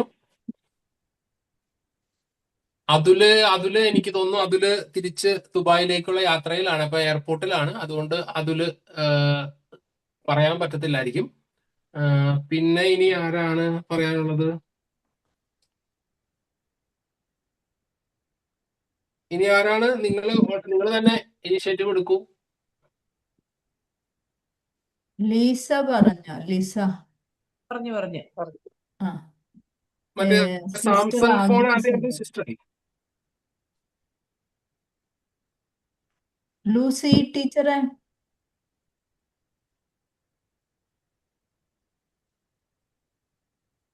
ഞാൻ എന്തായാലും എല്ലാവരുടെയും പേരെഴുതി വെച്ചിട്ടുണ്ട്. അതെ, പറഞ്ഞവരുടെ എനിക്ക് അങ്ങനെ ചിലർക്ക് ഇത് മൈക്ക് അൺമ്യൂട്ട് ആക്കാനായിട്ട് ബുദ്ധിമുട്ടുണ്ടെന്ന് എനിക്ക് തോന്നുന്നു. മൈക്ക് അൺമ്യൂട്ട് ആക്കാൻ ബുദ്ധിമുട്ടുള്ളവര് ഞാൻ പറഞ്ഞതുപോലെ ചെയ്യുക. നിങ്ങൾ സ്ക്രീനിൽ ടച്ച് ചെയ്യുക. സ്ക്രീനിൽ ടച്ച് ചെയ്യുമ്പോൾ നിങ്ങൾക്ക് മൈക്ക് കാണിക്കും. ഓക്കെ, 16 പേര് പറഞ്ഞിട്ടുണ്ട്. പറയാത്തവരുടെ പേരും പറഞ്ഞവരുടെ പേരെല്ലാം ഞാൻ എഴുതി വെച്ചിട്ടുണ്ട്. പറയാത്തവരുടെ പേരെയും ഗ്രൂപ്പിൽ പബ്ലിഷ് ചെയ്യും. വായിക്കാത്തവരുടെ. ഓക്കെ, അപ്പൊ നമ്മള് ദൈവസ്നേഹത്തെ കുറിച്ച് ആഴത്തിൽ ചിന്തിച്ചുകൊണ്ടിരിക്കുകയാണ്. അപ്പോ ഞാൻ ഈ സമയത്ത് ഞാൻ ഇങ്ങനെ ചിന്തിക്കുമായിരുന്നു, ദൈവത്തിന്റെ സ്നേഹത്തിന്റെ ആ ഒരു പ്രതിഫലനമാണ് പരിശുദ്ധ ത്രിത്വത്തിൽ നമ്മൾ കാണുന്നത്. ത്രിത്വത്തെ എപ്പോഴും ത്രിത്വത്തിന്റെ കൂട്ടായ്മ എന്നാ പറയണേ. അപ്പൊ നമുക്കൊക്കെ എനിക്ക് പണ്ടുണ്ടായിരുന്ന ഒരു കൺഫ്യൂഷനാണ്, ക്രിസ്ത്യാനികൾക്ക് 3 ദൈവം ഉണ്ടോ? പിതാവ്, പുത്രൻ, പരിശുദ്ധാത്മാവ്, 3 ദൈവം ഉണ്ടോ? നമ്മൾ പറയും ത്രിത്വേകം, ഏകത്വം, ത്രിത്വം, ഏകത്വം എന്ന് പറഞ്ഞാൽ ഇത് 3 ഒന്നാണ്. ഒരിക്കലും മനുഷ്യന് ചിന്തിക്കാൻ അല്ലെങ്കിൽ ചിന്തിച്ചാൽ ഗ്രഹിക്കാൻ പറ്റാത്ത ഒരു സംഭവമാണ് ഈ ത്രിത്വത്തിന്റെ ഏകത്വം എങ്ങനെയാണെന്നുള്ളത്. പക്ഷെ നമുക്കറിയാം മനുഷ്യ ബുദ്ധിക്ക് അതീതമായ രഹസ്യങ്ങളുണ്ട്. മനുഷ്യന്റെ മാക്സിമം ഉണ്ട്. ഇപ്പൊ ഒരു എക്സാമ്പിൾ പറഞ്ഞു കഴിഞ്ഞാൽ, നമ്മൾ ഒരു പശുവിനെ നോക്കിയിട്ട് പശുവിന്റെ അടുത്ത് ചിക്കൻ ബിരിയാണി എന്ന് പറഞ്ഞു കഴിഞ്ഞാൽ പശുവിന് മനുഷ്യനേക്കാൾ കൂടുതൽ തലച്ചോറുണ്ടെന്ന് എനിക്ക് തോന്നുന്നു. കാരണം തല വലുതായതുകൊണ്ട് ചിലപ്പോൾ അതിൽ കൂടുതൽ ഉണ്ടാവുക. ഞാൻ പിന്നെ അനാട്ടമി ഒന്നും പഠിച്ചിട്ടില്ല. എന്നാലും ചിലപ്പോൾ ആനയ്ക്ക് എന്തായാലും മനുഷ്യനേക്കാൾ കൂടുതൽ തലച്ചോറ് കാണുമായിരിക്കുമല്ലോ. മനുഷ്യന്റെ തലയിൽ ഒരു ചെറിയൊരു തേങ്ങയുടെ വലുപ്പത്തിലേ കാണുള്ളൂ. ചിലപ്പോൾ ആനയുടെ തല അതിൽ കൂടുതൽ തലച്ചോറ് കാണും. പക്ഷേ ആനയ്ക്കോ പശുവിനോ ചിക്കൻ ബിരിയാണി ഇമാജിൻ ചെയ്യാൻ പറ്റുമോ? ഇല്ല, ഒരിക്കലും ഇമാജിൻ ചെയ്യാൻ പറ്റില്ല. അവന് ചിക്കൻ ബിരിയാണി എന്ന് പറഞ്ഞാൽ നല്ല കാടിവെള്ളവും പച്ചപ്പുല്ലൊക്കെ പശു, അല്ലെങ്കിൽ നല്ല പനമ്പട്ട ശർക്കരയൊക്കെ ആണെങ്കിൽ ആനയ്ക്കൊക്കെ ആയിരിക്കും, അത് കരിമ്പൊക്കെ ആയിരിക്കും ആനയ്ക്ക് ഇമാജിൻ ചെയ്യാൻ പറ്റുന്നത്. അതിനപ്പുറത്തേക്ക് ഇമാജിൻ ചെയ്യാനുള്ള കഴിവ് ആ മൃഗങ്ങൾക്കില്ല. തലച്ചോറ് കൂടുതൽ ഉണ്ടായിട്ട് കാര്യമില്ല. തലച്ചോറിന്റെ വലുപ്പത്തിലല്ല ഇതിന്റെ കാര്യം ഇരിക്കുന്നത്. മനുഷ്യന്റെ ബുദ്ധിക്ക് അപ്രാപ്യമല്ലാത്ത വസ്തുതകൾ ഉണ്ട്. അതാണ് ദൈവത്തിന്റെ ഉത്ഭവം. ദൈവം എങ്ങനെയുണ്ട്? ദൈവത്തിന് അപ്പനും അമ്മയും ഉണ്ടോ? അല്ലെങ്കിൽ ദൈവത്തിന്റെ ഉത്ഭവം എന്താണ്? ആദ്യം അന്തമാണ്, ആൽഫയും ഒമേഗയുമാണ് എന്ന് നമ്മൾ പറയും, അല്ലെ? അപ്പോ മനുഷ്യന്റെ ബുദ്ധിക്ക് ചിന്തിക്കാം. അതുകൊണ്ടാണ് സ്വർഗത്തെ കുറിച്ച് എങ്ങനെ ഇമാജിൻ ചെയ്യാൻ പറ്റും? ഒരു മനുഷ്യന് ചിന്തിക്കാൻ പറ്റില്ല സ്വർഗത്തെ കുറിച്ച്. മനുഷ്യന്റെ മാക്സിമത്തിലാണ് സ്വർഗത്തെ കുറിച്ചുള്ള ഇമാജിനേഷൻ എന്ന് പറയുന്നത്. ഏറ്റവും കൂടുതൽ നമ്മൾ സ്വർഗത്തെ ഇമാജിൻ ചെയ്താൽ ഈ ഭൂമിയിൽ നമ്മൾ ഏറ്റവും ഇഷ്ടപ്പെടുന്ന, അല്ലെങ്കിൽ നമ്മൾ കണ്ടതിൽ വെച്ച് ഏറ്റവും ബ്യൂട്ടിഫുൾ ആയിട്ടുള്ള ഒരു പ്ലേസിനെ ആയിരിക്കും നമ്മൾ താരതമ്യം ചെയ്യാൻ പോകുന്നത്. അതിനപ്പുറത്തേക്ക് ചിന്തിക്കാനുള്ള കപ്പാസിറ്റി മനുഷ്യന്റെ ബ്രെയിനില്ല, അല്ലെങ്കിൽ മനുഷ്യന്റെ ബുദ്ധിക്കില്ല. അതുകൊണ്ടാണ് മനുഷ്യന് മനസ്സിലാകുന്ന ചില അടയാളങ്ങളും പ്രതീകങ്ങളിലൂടെയാണ് ഈശോ സംസാരിച്ചിരിക്കുന്നത്. അതുപോലെ തന്നെ പ്രവാചകന്മാരുടെ പഴയ നിയമത്തിൽ പ്രവചന ഗ്രന്ഥങ്ങളിൽ നമ്മൾ കാണുന്നത്. ഇതെല്ലാം ഇപ്പൊ ഈശോ സ്വർഗരാജ്യത്തെ കുറിച്ച് വിവാഹ വിരുന്ന്, നമുക്കറിയാം വിവാഹ വിരുന്നല്ല സ്വർഗം, പക്ഷെ അത് മനുഷ്യന് ഇമാജിൻ ചെയ്യാൻ പറ്റുന്ന ഒരു സാധനത്തോട് ഉപമിക്കുകയാണ്. ഒരു എക്സാമ്പിൾ പറയാണ്. വിവാഹ വിരുന്ന്, മുന്തിരിത്തോട്ടം, അല്ലെ? ഇങ്ങനെയുള്ള കുറെ ഉപമിക്കലുകൾ അല്ലെങ്കിൽ താരതമ്യം ചെയ്താണ്, അല്ലെങ്കിൽ ഇതിനോട് താരതമ്യം ചെയ്താണ് മനുഷ്യനെ ഈശോ പഠിപ്പിച്ചത്. കാരണം മനുഷ്യന്റെ മാക്സിമം ആണ്. ഇതുപോലെ തന്നെയാണ് മനുഷ്യന്റെ ത്രിത്വം. ഈ വിശുദ്ധ കുപ്പർത്തീനോ ഫ്രാൻസിസ്കൻ ഫ്രയർ ആയിരുന്നു. കുപ്പർത്തീനോയെ നിങ്ങൾ കേട്ടിട്ടുണ്ടോ? ഈ കുപ്പർത്തീനോനെ വിളിക്കുന്ന മണ്ടനായ വിശുദ്ധനോ മണ്ടന്മാരുടെ മധ്യസ്ഥനോ ഒക്കെയാണ്. പ്രത്യേകിച്ച് വിദ്യാർത്ഥികൾ, പഠിക്കാൻ ബുദ്ധിമുട്ടുള്ള വിദ്യാർത്ഥികളുടെ ഒക്കെ ഒരു മധ്യസ്ഥനും കൂടിയാണ് കുപ്പർത്തീനോയെ കുറിച്ച് പറയുമ്പോൾ ഈ കുപ്പർത്തീനോയുടെ പ്രത്യേകത, കുപ്പർത്തീനോ ദൈവവിളി സ്വീകരിച്ചത് എങ്ങനെയാണെന്ന് അറിയാം. കുപ്പർത്തീനോയുടെ അമ്മ കുപ്പർത്തീനോ ശരിക്കും ഒരു പൊട്ടൻ, ഒരു മണ്ടൻ എന്നൊക്കെ പറയാം. കുപ്പർത്തീനോയുടെ അമ്മയ്ക്ക് വലിയ ആഗ്രഹമായിരുന്നു ഇവൻ അച്ഛനാകണമെന്ന്. പക്ഷെ ഇവന്റെ ബുദ്ധിയും ഇവന്റെ കഴിവില്ലായ്മയും കണ്ട് ഇവൻ അച്ഛനാവാൻ പോകില്ല എന്ന് അമ്മയ്ക്കറിയാം. ഇവൻ അമ്മയുടെ തണല് പറ്റി നിൽക്കുന്ന 10-20 വയസ്സിലും അമ്മയുടെ തണല് പറ്റി നിൽക്കുന്ന, ഒന്നിനെ കുറിച്ച് ചിന്തിക്കാൻ പറ്റാത്ത, അല്ലെങ്കിൽ ഒരു ബുദ്ധി ഇല്ലാത്ത, കഴിവില്ലാത്ത എന്ന് പറയുന്ന ഒരു ചെറുപ്പക്കാരനായിരുന്നു. കുപ്പർത്തീനോയുടെ അമ്മയുടെ കുടുംബത്തിൽ ഒരു അച്ഛനുണ്ട്, ഫ്രാൻസിസ്കൻ വൈദികനാണ്. അദ്ദേഹത്തോടൊപ്പം വേറൊരു വൈദികനും, അങ്ങനെ രണ്ടുപേരും കൂടി ഒരു ദിവസം ഇവരുടെ വീട് സന്ദർശിച്ചു. ആ സമയത്ത് കുപ്പർത്തീനോയെ സെമിനാരിയിൽ കൊണ്ടുപോകണം എന്ന് ഈ അമ്മ ഈ അച്ഛനോട് ആവശ്യപ്പെട്ടു. അങ്ങനെ കുപ്പർത്തീനോ പുറത്തൊക്കെ പോയിട്ട് വന്ന സമയത്ത് അച്ഛൻ പറഞ്ഞു, നീ എന്റെ കൂടെ സെമിനാരിയിൽ വരണം, നിന്നെ ഞാൻ കൊണ്ടുപോകാന്ന് പറഞ്ഞു. അപ്പൊ ഇവൻ പോയി അമ്മയുടെ ബാക്കിൽ പോയി ഒളിച്ചിട്ട് പറഞ്ഞു, ഞാൻ സെമിനാരി വരത്തില്ല, എനിക്ക് സെമിനാരി വരാൻ പറ്റില്ല, എനിക്കതിന് ഇഷ്ടമില്ല, അല്ലെങ്കിൽ ഞാൻ വരില്ല എന്ന് പറഞ്ഞു. അങ്ങനെ വാശി പിടിച്ച് കരഞ്ഞു. അപ്പൊ അമ്മയ്ക്കും ഭയങ്കര സങ്കടം. അപ്പൊ ഇവര് വിളിച്ചിട്ടും കുപ്പർത്തീനോ അങ്ങനെ സെമിനാരി പോകാനോ അങ്ങനെയുള്ള ഇഷ്ടം കാണിക്കുന്നില്ല. കാരണം അമ്മേനെ വിട്ടു പോകാൻ അവന് പറ്റില്ല. അവന് അച്ഛനാകാൻ ഇഷ്ടമില്ലാഞ്ഞിട്ടോ അല്ലെങ്കിൽ ഒന്നുമല്ല, അമ്മേനെ വിട്ടു പോകാൻ പറ്റില്ല. അമ്മയുടെ തണലിൽ ഇങ്ങനെ പറ്റിക്കൂടി നിൽക്കാനേ അവന് പറ്റുള്ളൂ. അപ്പോ ഈ അമ്മ പെട്ടെന്ന് ഈ മകൻ തീർത്ത് എന്റെ അമ്മയെ വിട്ട് ഞാൻ പോകില്ല എന്ന് പറഞ്ഞപ്പോ അമ്മയ്ക്ക് ഭയങ്കര സങ്കടമായി. അമ്മ പെട്ടെന്ന് മോഹാത്സ്യപ്പെട്ട് വീണു. അപ്പൊ പെട്ടെന്ന് മരണാസന്നയായി. പെട്ടെന്ന് ഹാർട്ട് അറ്റാക്ക് പോലെ വീണു. എല്ലാവരും അച്ഛന്മാർ ഓടി വന്നു, പെട്ടെന്ന് അടുത്ത് വന്നു, തലയെടുത്ത് മടിയിൽ വെച്ചു, വെള്ളമൊക്കെ കൊടുത്തു കഴിഞ്ഞപ്പോ ഈ മകൻ ഒരു ഡിസ്റ്റർബൻസ് വരുന്നുണ്ട്. അത് ഒന്ന് അൺമ്യൂട്ട് ചെയ്യാവോ? ഡിസ്റ്റർബൻസ് വരുന്ന മൈക്ക് ഒന്ന് അൺമ്യൂട്ട് ചെയ്യാവോ? സോറി മ്യൂട്ട് ചെയ്യാവോ? ഓക്കെ. അപ്പോ ഈ കുപ്പർത്തീനോയുടെ അമ്മ മോഹാത്സ്യപ്പെട്ട് വീണ് കഴിഞ്ഞപ്പോ കുപ്പർത്തീനോയുടെ അമ്മ പെട്ടെന്ന് അമ്മ എന്ത് ചെയ്തെന്നറിയാവോ? ഈ മകനോട് പറഞ്ഞു, മകനെ, എനിക്ക് അവസാനമായിട്ട് ഒരു ആഗ്രഹമുണ്ട്, ഒരു അന്ത്യാഭിലാഷമുണ്ട്. എന്റെ ഈ അന്ത്യാഭിലാഷം നീ സാധിച്ചു തരണം. അപ്പോ അവൻ പറഞ്ഞു, ഞാൻ അമ്മ മരിക്കാൻ പോവല്ല, അമ്മയുടെ അവസാനത്തെ ആഗ്രഹം ഞാൻ സാധിച്ചു തരാന്ന് പറഞ്ഞു. അപ്പോ ഈ അമ്മ മകനോട് പറഞ്ഞു, മകനെ, എന്റെ അന്ത്യാഭിലാഷമാണ്, മരിക്കുന്നതിന് മുമ്പ് എന്റെ ആഗ്രഹമാണ്, എന്റെ ഏക ആഗ്രഹം നീ സാധിച്ചു തരണം. അത് നീ ഈ അച്ഛന്മാരുടെ കൂടെ പോകണം, നീ അങ്ങനെ ഒരു വൈദികനായി തീരണം, ഒരു സന്യാസിയായി തീരണം. ഇതാണ് അമ്മയുടെ അന്ത്യാഭിലാഷം. അപ്പൊ അമ്മയുടെ അന്ത്യാഭിലാഷം പൂർത്തീകരിക്കാൻ ആ മകൻ അവിടെ കിടന്നുകൊണ്ട് അമ്മയുടെ കയ്യെ പിടിച്ച് അമ്മയ്ക്ക് വാക്ക് കൊടുക്കുകയാണ്, ഞാൻ വൈദികനാവാൻ പൊക്കോളാം. സഹോദരങ്ങൾ, എന്നിട്ട് എന്ത് സംഭവിച്ചു?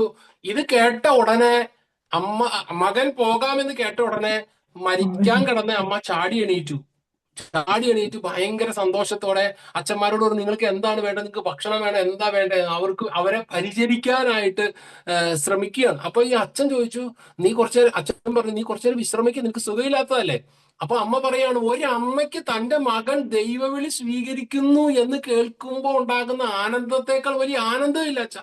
അതിന് കാരണക്കാരായി നിങ്ങളെ പരിചരിക്കലാണ് ഇപ്പൊ എന്റെ കടമ. അപ്പോ ആ അച്ഛൻ അവിടെ നിന്നിട്ട് പറയുമായിരുന്നു, ഈ സ്ത്രീ യഥാർത്ഥത്തിൽ ഒരു പുരുഷനായിരുന്നെങ്കിൽ അവൾ ഒരു ബിഷപ്പായേനെ, ഒരു മെത്രാനായേനെ. അപ്പൊ മറ്റേ അച്ഛൻ അവിടെ നിന്ന് പറയാണ്, നോ നോ നോ, ബിഷപ്പല്ല, പോപ്പ് മാർപ്പാപ്പയായേനെ എന്ന് പറയും. അപ്പോ അത് അമ്മയുടെ ഒരു ബുദ്ധിയായിരുന്നു. അങ്ങനെയാണ് ഈ കുപ്പർത്തീനോ സെമിനാരി ചേരുന്നതും കുപ്പർത്തീനോ വൈദികനാകാൻ പോകും. പക്ഷെ അവിടെയാണെങ്കിൽ ഒരു മണ്ടൻ, സെമിനാരിയിലെ ഏറ്റവും മണ്ടനായ വിദ്യാർത്ഥി, ഒരു പഠിക്കാൻ ഒരു കഴിവുമില്ലാത്ത വിദ്യാർത്ഥി. അപ്പോ ഒരിക്കൽ ബിഷപ്പ് മെത്രാൻ അവിടെ വിസിറ്റിന് വന്ന സമയത്ത് ഈ കുപ്പർത്തീനോ മെത്രാന്റെ ആനുവൽ വിസിറ്റുടെ സമയത്ത് ഒരു പ്രത്യേകതയുണ്ട്. ബിഷപ്പ് എല്ലാ സ്ഥലങ്ങളും പരിശോധിക്കും, എല്ലാ സ്ഥലങ്ങളിലൂടെയും പോകും, തൊഴുത്തിലൊക്കെ. ഒരു ദിവസം ബിഷപ്പ് ഇങ്ങനെ തൊഴുത്തിലൂടെ ഇങ്ങനെ പോവുകയാണ്, തൊഴുത്തിലൂടെ ഏതൊക്കെ കണ്ട്, അപ്പൊ സുപ്പീരിയർ അച്ഛനെ എല്ലാം കൊണ്ടുപോയി കാണിക്കുവാണ്. ആ സമയത്ത് തൊഴുത്തില് വൈക്കോൽ കൂനയുടെ അടിയിൽ രണ്ട് കാലുകൾ കിടക്കുന്നത് കണ്ടപ്പോ ഈ ബിഷപ്പ് ചോദിച്ചു, ഇത് എന്തായിരുന്നു ചോദിച്ചു. അപ്പൊ വേഗം കച്ചി മാറ്റാൻ പറഞ്ഞു. അപ്പൊ ബാക്കി ബ്രദേഴ്സ് ഈ കച്ചി മാറ്റി. അപ്പൊ നോക്കിയപ്പോ നമ്മുടെ കുപ്പർത്തീനോ ഈ കച്ചിക്കൂനയുടെ അടിയിൽ, ഈ വൈക്കോലിന്റെ അടിയിൽ അതായത് കിടന്ന് ഉറങ്ങുകയാണ്. മുകളിൽ മുഴുവൻ കുറെ വൈക്കോല്, കാല് മാത്രം പുറത്ത് കാണുന്നു. അത് കിടന്ന് ഉറങ്ങുകയാണ്, സുഖമായിട്ട് ഉറങ്ങുക. അപ്പൊ അവനെ തട്ടി എണീപ്പിച്ചു, അവൻ ചാടി എണീറ്റു. അപ്പൊ ബിഷപ്പ് ഭയങ്കര ദേഷ്യത്തോടെ, ഒരു സന്യാസി, ഉടുപ്പൊക്കെ ഇട്ട സന്യാസി, ഇവൻ എന്താ ഇങ്ങനെ കിടന്ന് ഉറങ്ങണം, ഇവൻ എന്താ ഇങ്ങനെ കാണിക്കുന്നതെന്ന് പറഞ്ഞ് ദേഷ്യപ്പെട്ടപ്പോ ഈ കുപ്പർത്തീനോ പേടിച്ച് വിറച്ച് താൻ കിടന്ന സ്ഥലത്ത് അതിന്റെ ഉള്ളിൽ നിന്ന് കച്ചി മാറ്റി രണ്ട് ആട്ടിൻകുട്ടികളെ പൊക്കി എടുത്തുകൊണ്ട് വന്നു. എന്നിട്ട് ബിഷപ്പിനോട് കാണിച്ചു. എന്നിട്ട് പറഞ്ഞു, ഈ ആട്ടിൻകുട്ടികൾ ഇന്നലെ ഉണ്ടായതാണ്, ഇതിന്റെ അമ്മ പ്രസവത്തോടെ മരിച്ചുപോയി, ചത്തുപോയി. അതുകൊണ്ട് ഈ ആട്ടിൻകുട്ടികൾക്ക് ചൂട് കൊടുത്ത് ഞാൻ കിടന്നതാണെന്ന് പറഞ്ഞു. അപ്പൊ ബിഷപ്പിന് ഭയങ്കര സന്തോഷമായി. ഇതാണ് കുപ്പർത്തീനോ ഒരു മണ്ടനായ, ഒരു ക്ലാസ്സിൽ ഒക്കെ ആണെങ്കിൽ ഒന്നും അറിയത്തില്ല, ഒന്നും പഠിക്കത്തില്ല എന്ന് വെച്ചാൽ ഒന്നും അറിയത്തില്ല, അങ്ങനെ ഒരു മനുഷ്യൻ. അങ്ങനെ ഇരിക്കെ ഒരു ദിവസം ബിഷപ്പ് ഒരു പ്രബന്ധം നടത്തുകയാണ്. പ്രബന്ധം എന്ന് പറഞ്ഞാൽ സെമിനാരി വിദ്യാർത്ഥികളെല്ലാം ബിഷപ്പിനോട് ഒരുമിച്ചിരുന്ന് ഒരു പ്രബന്ധം നടത്തുക. അപ്പൊ ഓരോ വിദ്യാർത്ഥികളും പ്രബന്ധം അവതരിപ്പിക്കണം. പ്രബന്ധത്തിന്റെ വിഷയം ഇതാണ്. സെമിനാറിന്റെ വിഷയം ഇതാണ്, ഹോളി ട്രിനിറ്റി, പരിശുദ്ധ ത്രിത്വത്തെ കുറിച്ചുള്ള പ്രബന്ധം അവതരിപ്പം. ഏറ്റവും പഠിപ്പിസ്റ്റായ ബ്രദേഴ്സ് ഉൾപ്പെടെ ഭയങ്കര ദൈവശാസ്ത്രപരമായിട്ട് പരിശുദ്ധ ത്രിത്വത്തെ കൊണ്ട് പ്രബന്ധം അവതരിപ്പിച്ചുകൊണ്ടിരിക്കുകയാണ്. പക്ഷെ കുപ്പർത്തീനോ മാത്രം അവിടെ ഇല്ല, ആ സദസ്സിൽ കുപ്പർത്തീനോ ഇല്ല. കാരണം കുപ്പർത്തീനോയെ അവിടെ കൊണ്ടുവന്ന് ഇരുത്തി കഴിഞ്ഞാൽ എന്തെങ്കിലും മണ്ടത്തരം ഇവൻ വിളിച്ചു പറയുമെന്ന് സുപ്പീരിയർ അച്ഛന് അറിയാവുന്നത് കൊണ്ട് കുപ്പർത്തീനോനെ അവിടെ ഇരുത്തിയില്ല. കുപ്പർത്തീനോനെ പ്രബന്ധത്തിൽ നിന്ന് ഒഴിവാക്കി. സഹോദരങ്ങളെ, എന്നിട്ട് എന്ത് ചെയ്യുന്നറിയാമോ? അങ്ങനെ കുപ്പർത്തീനോ ഈ ബിഷപ്പ് ഈ പ്രബന്ധം അവതരിപ്പിച്ചുകൊണ്ടിരിക്കുന്നത് കേട്ട് ഇങ്ങനെ എല്ലാവരും ഇങ്ങനെ മാറി ഇത് അവതരിപ്പിച്ചുകൊണ്ടിരിക്കുകയാണ്. ഇത് കേട്ട് തലയൊക്കെ മരവിച്ച് കഴിഞ്ഞപ്പോ, രാത്രിയിലാണ് സംഭവം, അദ്ദേഹം ആ ക്ലാസ് റൂമിൽ നിന്ന് അവർ നടക്കുന്നതിന്റെ ഇടയ്ക്ക് ജസ്റ്റ് ഒരു റിലാക്സേഷന് വേണ്ടി ബിഷപ്പ് ക്ലാസ് റൂമിന്റെ പുറത്തുകൂടെ ഇറങ്ങി നടക്കുന്ന സമയത്ത് തൊഴുത്തിന്റെ ഭാഗത്ത് ഒരു തീ കൂട്ടിയിരിക്കുന്നത് കണ്ടപ്പോ പതുക്കെ ഈ ബിഷപ്പ് അങ്ങോട്ടേക്ക് ചെന്നു. നോക്കിയപ്പോ കുപ്പർത്തീനോ അവിടെ ഈ തൊഴുത്തിന്റെ ഭാഗത്ത് ഇങ്ങനെ പറ്റിക്കൂടി ആടുകളെയൊക്കെ നോക്കി ഇങ്ങനെ നിൽക്കുക. അപ്പൊ ഈ ബിഷപ്പ് കുപ്പർത്തീനോട് ചോദിച്ചു, കുപ്പർത്തീനോ, നീ എന്താ ഇവിടെ നിൽക്കുന്നത്? അവിടെ എന്താ നടക്കുന്നത് നിനക്ക് അറിയില്ല? അവിടെ പരിശുദ്ധ ത്രിത്വത്തെ കുറിച്ചുള്ള പ്രബന്ധം നടക്കുകയാണ്, നീ അതിനകത്തൊന്നും പങ്കെടുത്തില്ലേ എന്ന് ചോദിച്ചു. അപ്പൊ പറഞ്ഞു, ഞാനിവിടെ തൊഴുത്തിലെ ഡ്യൂട്ടി എനിക്ക് സുപ്പീരിയർ തന്നുകൊണ്ട് ഞാൻ ഇവിടെ തൊഴുത്തിലെ ഡ്യൂട്ടി ചെയ്യുവാണ് എന്ന് പറഞ്ഞു. അപ്പോ ബിഷപ്പ് അവനോട് കൂടെ ആ തൊഴുത്തിലെ ഒരു പുല്ലിന്റെ കെട്ടില് ബിഷപ്പ് ഇരുന്ന് ഇവര് തമ്മിൽ സംസാരിച്ചു. അപ്പൊ മെത്രാൻ കുപ്പർത്തീനോട് ചോദിച്ചു, മകനെ, അവിടെ ബ്രദേഴ്സ് വളരെ തീക്ഷ്ണമായി പരിശുദ്ധ ത്രിത്വത്തെ കുറിച്ച് ചർച്ച ചെയ്യുന്നു. നിന്റെ അഭിപ്രായത്തിൽ എന്താ പരിശുദ്ധ ത്രിത്വം? പരിശുദ്ധ ത്രിത്വം എങ്ങനെ ഒന്നായിരിക്കുന്നു എന്ന്, പിതാവും പുത്രനും പരിശുദ്ധാത്മാവും എങ്ങനെ ഒന്നായിരിക്കുന്നു? നിനക്ക് അതിനെ കുറിച്ച് എന്താ പറയാനുള്ളത്? ശരിക്കും അവന് മാർക്ക് കിട്ടുന്ന, അല്ലെങ്കിൽ അവന്റെ പൗരോഹിത്യത്തിൽ അവന് പ്രധാനപ്പെട്ട ഒരു സെമിനാറാണ്. പക്ഷെ ഇവൻ രക്ഷപ്പെടില്ല എന്ന് അറിയാവുന്നതുകൊണ്ട് അവനെ മനഃപൂർവ്വം ഒഴിവാക്കിയതാണ് അദ്ദേഹത്തിന്. അപ്പോ കുപ്പർത്തീനോ വളരെ വളരെ ലാഘവത്തോടെ, അല്ലെങ്കിൽ വളരെ സിമ്പിൾ ആയിട്ട് നിഷ്കളങ്കതയോടെ പിതാവിനോട് പറഞ്ഞു, പിതാവേ, എനിക്ക് അതിന്റെ വലിയ ദൈവശാസ്ത്രപരമായ എക്സ്പ്ലനേഷൻ ഒന്നും തരാൻ എനിക്കറിയില്ല, എനിക്കറിയാവുന്ന ഒരു എക്സാമ്പിൾ ഞാൻ പറയാന്ന് പറഞ്ഞു. അങ്ങനെ കുപ്പർത്തീനോ താൻ പുതച്ചിരുന്ന ആ ഒരു ഷോള് ഊരിയിട്ട് അത് മൂന്നായിട്ട് ഇങ്ങനെ മടക്കി. ഇപ്പൊ ഇതൊരു ഷോളാണെങ്കിൽ അതിനിങ്ങനെ മൂന്നായിട്ട് മടക്കി, ഇങ്ങനെ മൂന്നായിട്ട് മടക്കിയിട്ട് കുപ്പർത്തീനോ ബിഷപ്പിനെ കാണിച്ച് 3 മടക്കിയ ഈ ഷോള് ബിഷപ്പിനെ കാണിച്ചു കൊടുത്തു. എന്നിട്ട് കുപ്പർത്തീനോ ബിഷപ്പിനോട് പറഞ്ഞു, പിതാവേ ഇത് എത്ര എണ്ണം ഉണ്ട്? 1, 2, 3. അപ്പൊ 3 പിതാവ് ഒരു 3. എന്നിട്ട് കുപ്പർത്തീനോ വളരെ നിഷ്കളങ്കമായിട്ട് അതങ്ങ് നിവർത്തിയിട്ട് കുപ്പർത്തീനോ ചോദിച്ചു, ഇത് എത്ര എണ്ണം ഉണ്ട്? 1. അപ്പോ കുപ്പർത്തീനോ പറഞ്ഞു, പിതാവേ ഈ തുണി 3 മടക്കിയപ്പോ അത് 3 എണ്ണിയെങ്കിൽ അത് നിവർത്തിയപ്പോ 1. ഇതാണ് പരിശുദ്ധ ത്രിത്വം എന്ന് പറഞ്ഞാൽ പിതാവും പുത്രനും പരിശുദ്ധാത്മാവും ഒന്നാണ്. വളരെ നിഷ്കളങ്കമായുള്ള ഈ മറുപടി ബിഷപ്പിനെ വളരെയധികം ചിന്തിപ്പിച്ചു. പിതാവ് പറഞ്ഞു, അവര് വലിയ ദൈവശാസ്ത്രപരമായ എക്സ്പ്ലനേഷൻസ് അവിടെ ചെയ്തുകൊണ്ടിരിക്കുകയാണ്, പക്ഷെ എത്ര സിമ്പിൾ ആയിട്ട് നീ പരിശുദ്ധ ത്രിത്വത്തെ നീ അതിനെ പ്രസന്റ് ചെയ്തു. ഇതാണ് പരിശുദ്ധ ത്രിത്വം. അപ്പൊ പ്രിയ സഹോദരങ്ങളെ, പരിശുദ്ധ ത്രിത്വത്തെ കുറിച്ച് നമുക്ക് മാനുഷികമായിട്ട് ചിന്തിക്കുക എന്ന് പറയുന്നത് വളരെ ബുദ്ധിമുട്ടുള്ള ഒരു കാര്യമാണ്. പക്ഷെ പരിശുദ്ധ ത്രിത്വത്തെ നമ്മൾ കൂടുതൽ ആഴത്തിൽ പഠിക്കണം. കാരണം നമ്മോടുള്ള സ്നേഹത്തെ പ്രതി ദൈവത്തിന്റെ 3 സ്വഭാവങ്ങൾ കാണിച്ചു തരികയാണ് പരിശുദ്ധ ത്രിത്വത്തിലൂടെ. എന്താണ് ദൈവം? നിങ്ങളോട് എല്ലാവരോടുള്ള ചോദ്യമാണ്. നിങ്ങൾ മൈക്ക് എല്ലാവരും അൺമ്യൂട്ട് ചെയ്തോളൂ. പരിശുദ്ധ ത്രിത്വം, പിതാവായ ദൈവത്തിന്റെ പേരെന്താണെന്ന് അറിയാമോ? ആർക്കെങ്കിലും പറയാമോ പിതാവായ ദൈവത്തിന്റെ പേരെന്താണ്? ഞാനാകുന്നു. ഞാനാകുന്നു. യാഹ്വേ. അത് അതിന്റെ പശ്ചാത്തലം കൂടെ നോക്കണം. മോശ പ്രവാചകൻ കത്തുന്ന മുൾപ്പടർപ്പ് കൊണ്ട് കയറി ചെന്നപ്പോ അവനോട് പറയാണ്, നീ ഈജിപ്തിലേക്ക് പോകണം, എന്നിട്ട് നീ ഫറവോയോട് പറയണം, എന്നിട്ട് അവരെ ഇറക്കിക്കൊണ്ടുവരണം. അപ്പോ മോശ പറഞ്ഞു, ഇതെല്ലാം സംബന്ധിച്ചു മോശ പറഞ്ഞു, ഞാൻ അവന്റെ അടുത്ത് ചെല്ലുമ്പോ അവൻ നിന്നെ അയച്ചത് ആരാന്ന് ചോദിച്ചാൽ ഞാൻ ആരുടെ പേരാ പറയണ്ടേ? നിന്റെ പേരെന്താണ്? അപ്പൊ ഈശോ പറഞ്ഞു, ദൈവമായ കർത്താവ് മുൾപ്പടർപ്പിൽ നിന്ന് വെളിപ്പെടുത്തിയ പേരാണ് യാഹ്വേ. യാഹ്വേ എന്ന് പറഞ്ഞാൽ ഞാൻ ആകുന്നവൻ ഞാൻ തന്നെ. എന്റെ പ്രിയ സഹോദരങ്ങളെ, ഒരു പേര് അങ്ങനെ ഉണ്ടാവോ? യാഹ്വേ, ആകുന്നവൻ ഞാൻ തന്നെ. ഇതിന്റെ കൊട്ടേഷൻസ് ഒന്നും പറയാൻ സമയമില്ലാത്തത് കൊണ്ട് ഞാനത് പറയുന്നില്ല. യാഹ്വേ എന്നൊരു പേര്, ഒരാൾക്ക് യാഹ്വേ, ആകുന്നവൻ ഞാൻ തന്നെ എന്നുള്ള പേരുണ്ട്. ഞാൻ വിശ്വസിക്കുന്നില്ല അതാണ് യഥാർത്ഥത്തിൽ. അത് യാഹ്വേ എന്ന് ആ ഒരു പേര് കിട്ടിയത് കൊണ്ട് ഇസ്രായേൽ ജനം ദൈവത്തെ വിളിച്ചു.